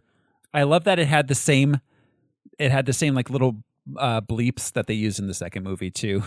Where they're like, it's in the room, man, it's in the room. Game over, man. Again, they did it in The Simpsons beautifully. Yeah. So when Santa's little helper was up in the vents. Tom Skerritt is the hero, as far as we can tell. Yeah. According to every movie that's ever come before this, Harrison Ford turned down the role of Dallas. Good. Yeah, seriously. But thinking of that, like watching this movie in 79, like they're all right, we're going to turn this thing around. Like thinking of the Predator, Arnold at the end of Predator. Yeah. He fights it in hand-to-hand combat covered in mud. Well, yeah, and even if you know, like, okay, we've got like a solid 40 minutes of the movie left, like, at this point he's going to fight it. Maybe it'll get away and like, yeah. Right. He's going to get a He'll nasty learn scar something. from that acid or something. Yep. Yeah. He's going to get a knife in his teeth. Urgh. No. Nope. This is the biggest shocker is Tom Skerritt dying at this point. Yeah. Because he was the lead. He was the lead of the film as far as anybody knew. Well, now that John Hurt is already dead. Yeah, exactly. So, all right. And Dallas just ends up getting straight up killed by the alien in the vents. Yeah. and outmaneuvered and strategized Yeah. by this alien creature that we don't see until the single greatest shot of the alien in all of these movies. I mean, again, they're truckers. They're just space truckers. So, obviously nobody could prepare for this particular alien, but they're just not. Yeah. That's not their skill set. Yeah. He's a mall ninja. Yeah. He's like, I got this. Yeah, exactly. Right. Yeah. I have a replica katana in my bunk. I'll go get it. Well, and you know he's what? essentially the foreman of a hauling operation. Yeah. And you know what? Maybe he's a kind of a rough and tumble guy, but he's not like fighting an alien level guy. He's not a commando, It's not Arnold Schwarzenegger. Fighting is one thing, but going into a ventilation system and hunting him, that's out of his pay grade. Well, absolutely. And their tactics seem sound. We can scare it with the flames, and we'll find it, and we'll scare it down this thing and out of the airlock. This much makes like perfect the sense. way you would a possum. All those ideas were the same way as getting a raccoon out of your house. Yeah, we're gonna catch it on a cup and a magazine, and we're gonna toss it out the window. Light it on fire. All right. Okay, now. Oh God, we burned the house down. Right. So, all right, the remaining crew meet. Ripley is now the ranking officer. Lambert wants to abandon the ship, but their escape shuttle won't hold all four of them. Ripley comes up with the plan to corner it, decompress the area it's in, and blow it into space. Yep. She goes to talk to Mother herself at this point and discovers that Ash has been secretly ordered to bring the alien back to Earth with the crew considered expendable. It is, Again, Alien Isolation. There's a DLC extra game that you can play called Crew Expendable, where you play as Ripley. Oh wow! And the crew of the Nostromo, and it's really, really fun, and it's impossible. I've never beaten anything in this game besides like my head against my wall, because I just keep getting terrified and eaten by the alien. Yeah. So Special Order 937. 937. This is the point where we discover that Ash is the secondary antagonist. Yeah. Which is established throughout the rest of the Alien universe, that there's not just the alien to worry about. It is the corporation and its android biomechanical whatever robots. Well, and see that was one of the great things about the sequel is then there's another android as played by what's his name? It's Bishop Lance is the android. Lance Hendrickson. Lance Hendrickson. Yeah. And you expect him to again betray Ripley, but instead it's Paul Reiser that betrays her. Yeah. Well, and again, the corporation is truly the villain because Ash is just he's an automaton. Yeah, he's doing what he's not making choices. He does clearly seem to be malfunctioning at the end, like being a little glitchy, and he's like sweating the milk and everything. But he's life's hard in space for an android. It is. Start sweating that milk, man. You got to take a break. Hard out here for... So all right, Ash attacks her. They fight. He shoves a magazine in her mouth. He's going to choke her to death on a magazine. Yeah, an old school People magazine. Because they don't have the internet. So this makes me wonder if this subscription service. Is this a way to like skirt the rules of robotics? What's that Asimov's 3 rules? Yeah, that you can't harm humans or whatever. He's like, this was your subscription,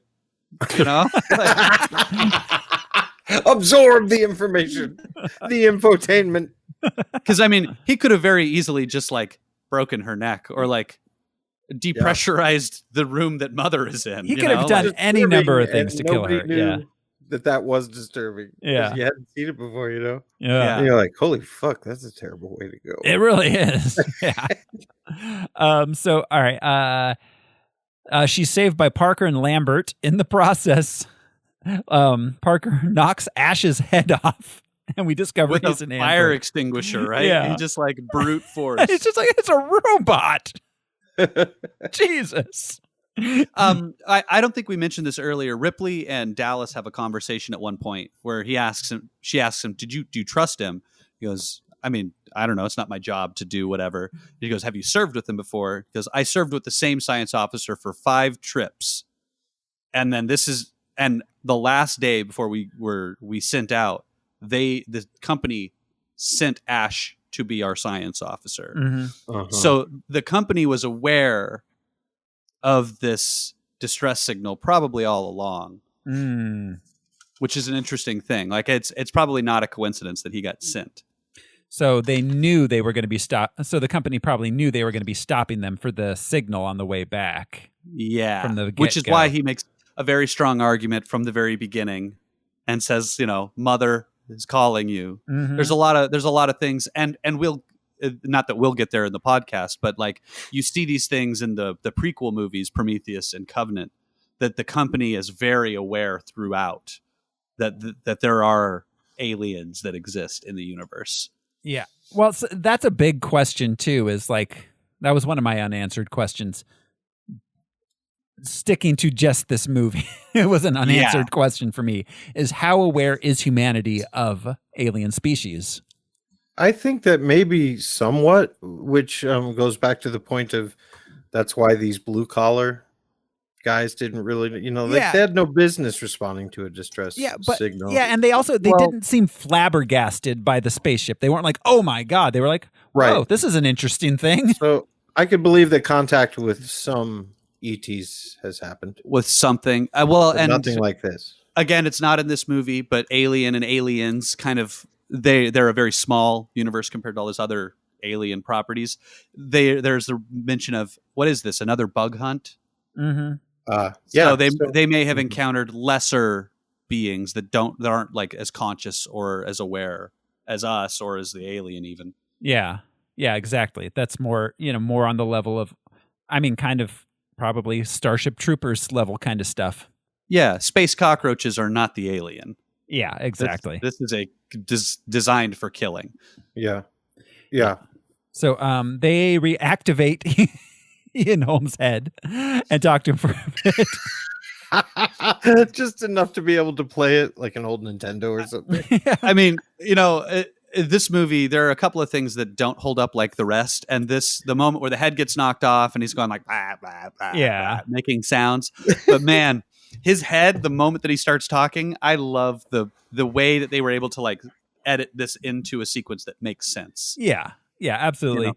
He's clearly got his head through a board, obviously he's crouched under a table. Yeah. But I'm still able to believe all of it, Yeah, sure. I ain't got nobody. I read an anecdote that in a early screening of this, that an usher passed out when his head came off his body. It was so shocking. Yeah, remember when fainting was a thing? Right? Yeah. Honestly, I think people fainted. What? Not enough food, and they were on that like cocaine and cigarettes diet. It was the same. I know it as a physical phenomenon. Yeah. It's like, but I mean, The Exorcist. And right? Yeah, that used to be a thing. Like people fainting in movies. Particularly. There were people that had heart attacks during, what was that, Passion of the Christ movie? Oh God. I mean, heart also attacks, I understand. They were killing Jesus on screen. That can be very intense for some people. Sure. But so I get that. Generally fainting, if it's not for a physiological reason, like you said, low blood sugar, dehydration or something, it's a response that your mind and body uses when fight or flight is involved somehow. Yeah. Like we don't know what to do. So a movie. Well, and movie about a possessed little girl made your brain just shut the fuck down. The only modern things I ever see about this are all these videos that they take of people on roller coasters and like the slingshot where they're fainting during. That's the only time I see anyone fainting in a modern setting from fear. Yeah. It's crazy that we used to do it in the movies because I've seen a lot of scary movies and I've never come close. And I don't think that those like roller coaster slingshot kind of videos are necessarily fear. I think that's blood pressure. That's lack of blood pressure to your brain because your body is working overtime to pump blood up. That's why I say if you're ever in a high G situation, clench your butt cheeks really hard and it'll make your blood go up a little bit higher than it does normally. So you'll have a few more seconds before you pass out. Right. Because gravity is working against you. Your blood is pooling at your heart level or lower. And your oxygen intake is different. Plus all that cocaine. Yeah, all the cocaine definitely didn't help. But another anecdote was that people were literally moving from the front of the theater to the back to get further away from the screen. Which is hilarious. 1979. It's not hilarious. like The Great Train, Right. or the Edison's like films of the beach, and people are like, "Whoa, the waves!" For me, It's Josh, and Al, 1979. at least, this was in our lifetimes. Like, Yeah. That train's not going to stop. It's coming right at me. Yeah. The closest thing I can think of is kids lightsaber fighting during Attack of the Clones. yeah. Like, I want to be involved, man. So, all right. So yeah, when they reactivate his head, he tells them that he was assigned to assure the creature makes it back to Earth. He sympathizes with their situation, but like, too bad. The alien's awesome, guys. So they turn him off, and Parker burns him up. Flamethrower finally got its work in, man. Yeah. Ripley decides they're going to go into the shuttle and blow up the ship. Parker and Lambert get ambushed and killed by the creature while getting life support supplies together. Ripley overhears this on the radio. Why couldn't Lambert turn around, or why couldn't she? Fear. It was fear. She was just paralyzed by fear. That's what I had said. Yeah. And her screams. Andrea thought we missed something. Drew Parker into the room to watch this happen, and the alien kills him first. Yeah. Yeah. Well, yeah. And so, yeah, Lambert was written to be the audience surrogate. So she's the one who's constantly scared, constantly like, let's get the hell out of here, guys. Mm-hmm. Well, and Yaphet Kotto is the most heroic out of everybody. Absolutely. He is ready. He has put aside all of his grudges, and he is like, let's fucking kill this thing. You and me, girl. We're going to do this. We got to make sure that Lambert doesn't die. Yeah. Yeah. And it was refreshing because, as we all know, usually the black guy dies first. I loved classic horror trope. I wonder how 1979 audiences felt about the fact that the black dude and two ladies were the ones that were making it. Yeah. All the white dudes. It's like, but white dudes run everything and everything's perfect. They're going to start a space colony somewhere. It's going to be very exciting. Yeah. They're going to teach critical race theory, and it's just going to be good. So Ripley makes her way to the bridge. She initiates the self-destruct sequence, gives her 5 minutes to turn it off, and 10 minutes until the ship blows. I love the 5 minutes to turn off the self-destruct sequence. It adds so much more anxiety to it being 10 minutes till the ship explodes. Absolutely. Yeah, absolutely. You can change your mind, but you've got 5 minutes to do it. Right. There's a countdown to be worried about. After 5 minutes, the ship's blowing no matter what. And it just keeps interrupting at random intervals. It's like, dude, look, I got 5 minutes. Shut up. I'm trying to concentrate. So she grabs the cat and tries to get to the shuttle, but finds the alien blocking her way. So she goes back to the bridge to turn off the self-destruct, but she does not make it in time. Moments seconds away. Yeah, she had seconds. Yeah. Well, and it's all these it's supposed to take multiple people to do all these steps. Yeah. Kind of like two keys in the submarine. Yeah. And she's like these hydraulic arms that she has to pressurize and little cylinders that she has to drop in. Yeah. There's a lot of Rube Goldberg type devices that have to be established for this to work. And she had to take the time to read the instructions. Yes, she had to look at it and make sure she put in the code correctly and everything. And Buy the book. Yeah. Yeah. So she just heads back towards the shuttle. Luckily, the alien's not there in her way, so she gets in the shuttle, launches it, and gets away just as the ship blows. To everyone's great relief in the audience. We are all so happy that she made it away from that alien and that ship. Yep. She's in the shuttle. She's getting undressed. I would like to point out that So many layers. that 1979 Sigourney Weaver was indeed a hottie, but she did not have much of an ass. For all those ass lovers out there, She's a they're going to be beanstalk. disappointed in those panties. Well, and she's still so badass. Oh God, yeah. in this, like, because she's very exposed. Obviously, she's wearing like a tank top and like underwear. Mm-hmm. But even in this, I'm like, yeah, for a wiry woman, I wouldn't fuck with Sigourney Weaver, man. She just survived all of this, and it's still like, yeah, this is a great like feminine hero moment. There was, I don't know if you, Brian, may be too young. I only know you weren't alive for much of the 80s.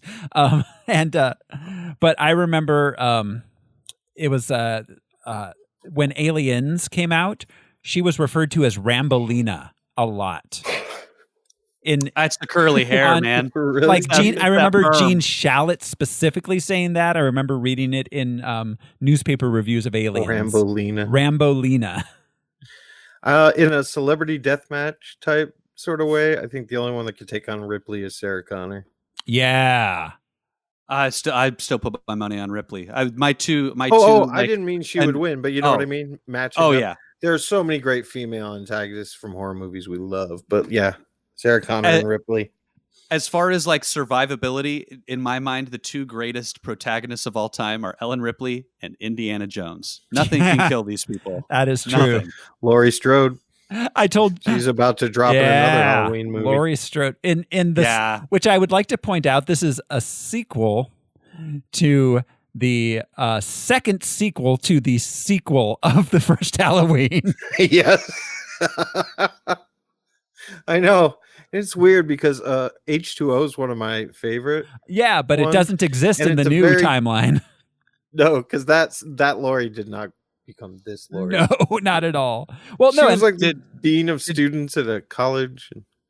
Did Jason Voorhees like cut a rip in the time-space continuum with a knife? He went to space, but Jason Voorhees, but he found a wormhole. But not Mike Myers. Back. Yeah, Mike Myers. Yeah. So, Mike Myers. My bad. Yeah, we know. So she's getting ready to get into the cryo chamber when she just happens upon the alien tucked away in his little cubby, curled up. Yep. Yeah. Little feller's all species. Little feller ate a bunch and now he's all tuckered out. Uh-huh. Similar to your question from earlier, is the alien had she not discovered the alien before going into cryosleep, would it have died, or would it have been there when someone discovered her and taken the rest of the ship? You know what I mean? Yeah. I think it probably would have been fine. If she says she's 10 weeks away from the frontier, that thing ain't dying in 10 weeks. Yeah. It's true. So it is true. Look it up. So she slowly puts on a spacesuit. She uses some gas to flush it out of its little hidey hole, and opens the airlock door. You forgot the harpoon gun. Oh yeah, she gets the harpoon. Grabs the harpoon gun. Yeah, blast it out. Which is on the shuttle for some reason. Yeah, for some reason they decided she needed a harpoon on the shuttle. Hey, if it worked for Nantucket whalers right. in the 17th What if there's some space whales? We're going to space for a few years. What do you got? I got my harpoon. Well, this is just part one of Ripley as Ahab. Is that an indoor harpoon? Yeah, that's true. Because it very much becomes her whale. Absolutely. We see that in the sequel. When I told Jude that by the fourth movie she's a half alien clone, he was like, "No, no, I can't watch that." Oh, you got to take him on this adventure, man! I'm excited. Yeah, dude. It gets blasted, but it grabs on. So she shoots it with the gun, but then that grabs onto that locks it onto the ship, and the door closes. And so the alien starts trying to crawl into the ship's engines. So she blasts the thrusters, and it blasts it off into space. Even when it was floating away in space, I was like, I would watch that thing until it was a dot. Yeah. Yeah. In the rear view. So her and Jones get back into the cryogenic chamber, and she records her final log entry, and they go to sleep on the way back to Earth. Roll credits. Certainly, she'll arrive at Earth within 10 weeks. The last line of the film is Come on, Cat. Yeah. Yeah, pretty cute. Yeah. Ripley is singing "You Are My Lucky Star" Oh, to yeah. herself to keep herself calm, and I guess they had to pay a shit ton of money to secure the rights of this. Wow. Really? And it was Sigourney Weaver's idea. She's like, I should be like singing something as I'm like to calm myself down Yeah. quietly to myself to do this, because that's what a normal person would do in this Mhm. situation. That's what a Yeah. real person, like, calm Sure. yourself down. Don't panic. Don't panic. 'Cause you'll Self-soothe. pass out. Yeah. But it's funny that they would pay so much money when they could just use like Itsy Bitsy Spider or something. Right? Yeah. For nothing. 2 notes on the credits. They take less than 3 minutes, The which credits- is the credits do? refreshing. Yeah. Because it was 79 and they didn't have 750 CGI artists to credit. I was gonna say animators. Yeah. Yeah. Also, they credit the hairdresser and the cat trainer before the cast. Nice. Fucking Hell yeah. Well, because the cast, isn't the cast listed at the very beginning? Yeah, there is a Yes. So Yeah. this is still in the era of listing the credits before the movie. yeah. And they I think the cast was like the last scroll to go. There's only 7 of them. Yeah. 9. 9. Oh, that's right. The alien and the cat Mother. and mother. Yeah. Yeah. They're- Well, good for them. Obviously, you can't make movies without actors. There's no doubt. But a lot of people work harder. Oh yeah. on set. Yeah, of course. Which the Hollywood strike is about to really kick off right now. IATSE Yes, is it like is. gearing up for a serious strike. Yeah. We'll see what happens. It's about with that. it's about to go down. Yeah. So that'll be interesting to see what happens. Good luck. Last time we had a strike, it inadvertently led to a Trump presidency. It's true. The writer's strike? Yep, the writer's strike. Yep. The writer's strike is what led to the Apprentice Oh my God. being greenlit, which is what led to Trump becoming a larger celebrity in the 21st century, rather than that old real estate dude who filed for bankruptcy a bunch. Yep. Man. Yeah. And if he had gotten some Emmys, I don't think he would have even run. I know I've said that before, but like if people, because the world always loved to laugh at him. He's a clown. Right. So, since he hit the scene in the 70s, Well, it was always a joke. that So they purposefully didn't give him awards, and that makes him mad. well He that wants that revenge. plus have you guys? I mean, The Correspondence Dinner? the Correspondence Dinner. That Oh, yeah. that is a super villain origin story right there. That is like the moment that Yeah. The Lion Yeah. King music to Obama describing his birth certificate.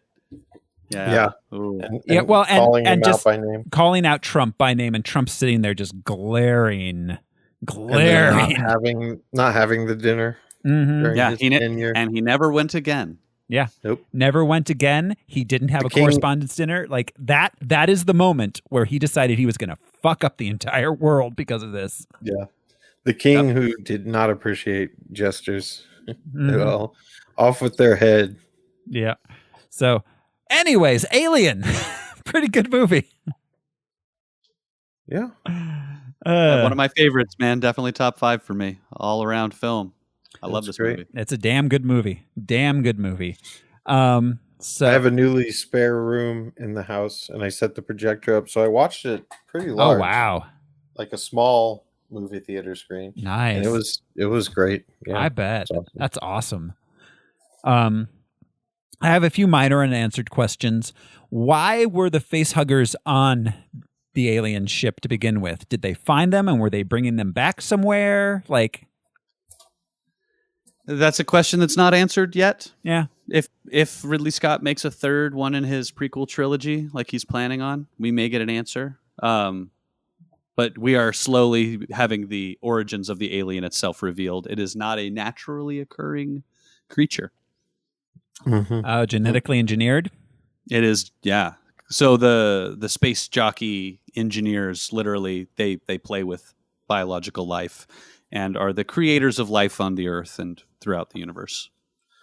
Yeah, obviously some people wanted that alien brought back for science or weaponry. Oh, yeah. purposes The and everything. Oh yeah.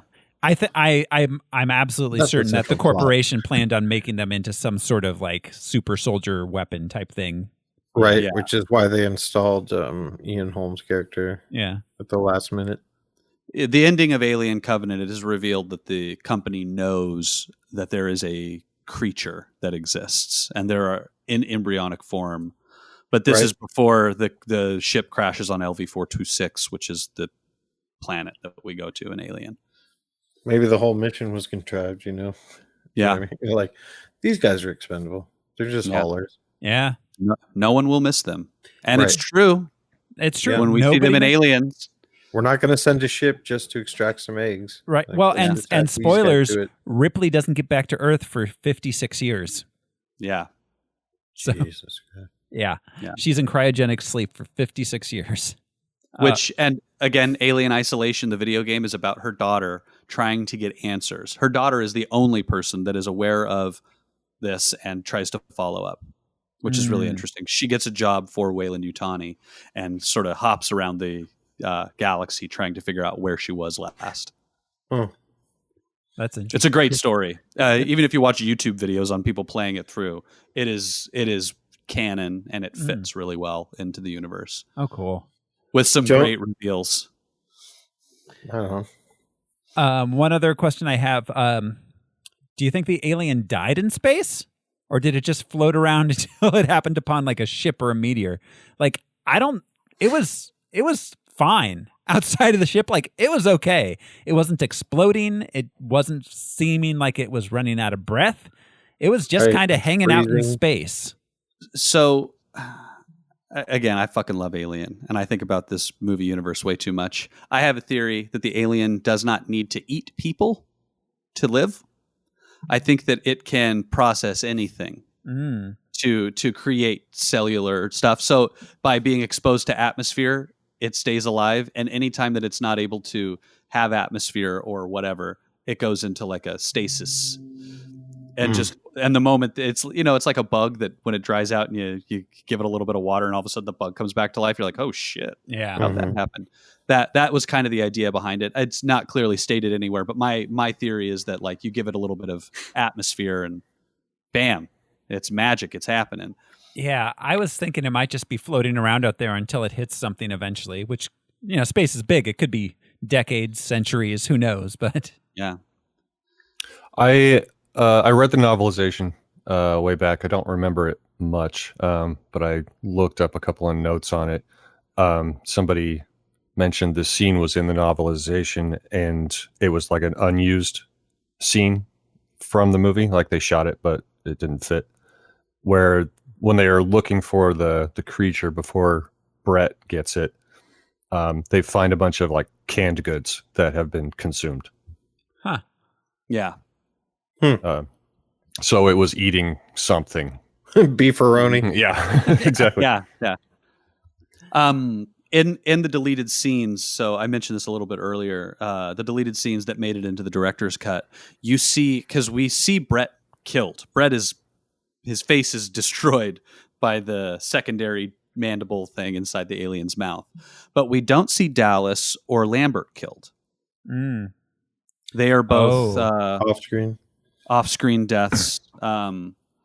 It's assumed that they are killed, right? But in the director's edition of this, they are placed up against a wall inside like this kind of, it looks like the alien skin, like we'll see in Aliens. But yeah, it was essentially creating a nest inside the Nostromo. Makes sense. That too was in the novelization. I do remember that. Yeah. Yeah, makes a lot of sense because then lays eggs next to them, and when the facehuggers hatch, they have something to. Yeah. Essentially, they can metamorphosize into a queen if there isn't one. Right. Yeah. I feel like I've told this before on air somewhere, but when James Cameron was pitching the sequel to Alien, he just walked into the office of whatever executive they were pitching to, and went to a chalkboard and wrote Alien, turned and looked at them, went back, wrote an S, looked at him again, and then put a line through it for a dollar sign and walked out of the room. That guy. The rest is history, man. Yep. Like, he was not wrong at all. Absolutely was not wrong. It's a good thing he's James Cameron because he actually made a damn good movie, but... Well, and it's interesting, not to get too deep into aliens, but this is a sci-fi horror movie, and that is a sci-fi action movie. Absolutely. Yeah. They are different genres of film. Yeah, completely. That take place. Yeah, and after that, I feel like everyone after that is kind of a mixture of horror action that tries to kind of combine the first two films as genres in a way. Yeah. But the second one is... Once a creature's been seen, so you have to turn it more into an action dealing with that creature battling. Mm-hmm. As we see in Jaws 2 and 3. Again. Yes. Well, yeah, no, but it's like it's kind of like this. It's like imagine if in Halloween, John McClane showed up in Haddonfield and to take up. Like, shit, yeah, man, like, I'd watch that movie. That's what Aliens is kind of like. Prometheus, I am an apologist for this movie. I like it more than it probably deserves credit for. It is the only one of these that I would say follows that, like, it is a different genre of film because it is kind of a high sci-fi, high fantasy sci-fi take on the alien universe. And people will disagree with me all day, every day on this, but I think that it was an attempt at expanding the alien property into something new. Yeah. Instead of rehashing horror and action. It definitely was tonally very different than every previous Alien film. Absolutely. Yeah. I'd agree with you. Yeah. So I think it suffered as a result, but I still love it. Yeah. That's yeah. I don't know. There's I've only seen, how many Alien Predator movies have there been now? 2, 3, 4? At least 3. There's Alien versus Predator, AVP 2, AVP Requiem. Oh, yeah. I think I've only seen the first one. Yeah, I've seen most of them once, and I don't really care for them. They don't count. They're not canon. Yeah. So, I mean, here's the thing then. So Predator is the same universe. It's true. When if we ever at any point, as we've maybe talked about, like run out of superhero movies and move into doing different franchises, theoretically, Alien might encompass something like 12 movies. This is my vote, man, because there's a lot of material to get into, and there's some really good comic book material that feeds into that. Prometheus, famously not well received. There's a comic book that explains a lot of the unanswered questions in Prometheus that ties in the Predator, the engineers, and the alien in a really interesting way. I don't want to call it exciting, but it's fun. I like bad media, though. I like shit that sucks to most people. I think So do I. the worse it is, the more fun I have with it. So yeah, a lot of the time. So. Yeah. All right. Any last thoughts on Alien, guys, before we move on? If I had only seen this movie, this would be an unanswered question. Is the ship owned by Purina? Is Purina the company? Is there a reason you have for thinking Purina might be? The red and white. The logo was everywhere. The Purina logo was? Yeah. It was even in one of the first shots before they woke up. It was on the door. Mm-hmm. I mean, it wasn't exact. Like the check logo? Yeah. Checkered, red and white. The red and white check. Interesting. I didn't even notice that. Yeah, they're using the ore to make cat food, obviously. It was designed by dogs. They're just testing it on Jones throughout the trip. Yeah. So, all right. That draws a close to our Alien episode, which means it's time to look to next week. And next week on Haunted Phosphorescence, we will be watching Young Frankenstein. Oh, my God. Yay! Yes. So good. I'm so excited for this. Yes. It's a great movie. Yeah, that's a really good movie. This is one I've actually watched fairly recently. So, yeah. It's a Oh, great yeah. I watch it every now and then, for sure. So Same. that's going to be a lot of fun. That is next week. Join us, everyone, for Young Frankenstein next week. Thanks for hanging out with us on Haunted Phosphorescence. This has been your host, Thoreau Smiley, and now it's back to the old Freezerino for me. I'm Josh Cece, and I only get paid half of what these other guys do. I'm Brian Lesh, and I don't want to hear it. I want to go home and party. I'm Alaric Weber, still collating. Thanks, everybody. We'll see you next week. Bye. Bye.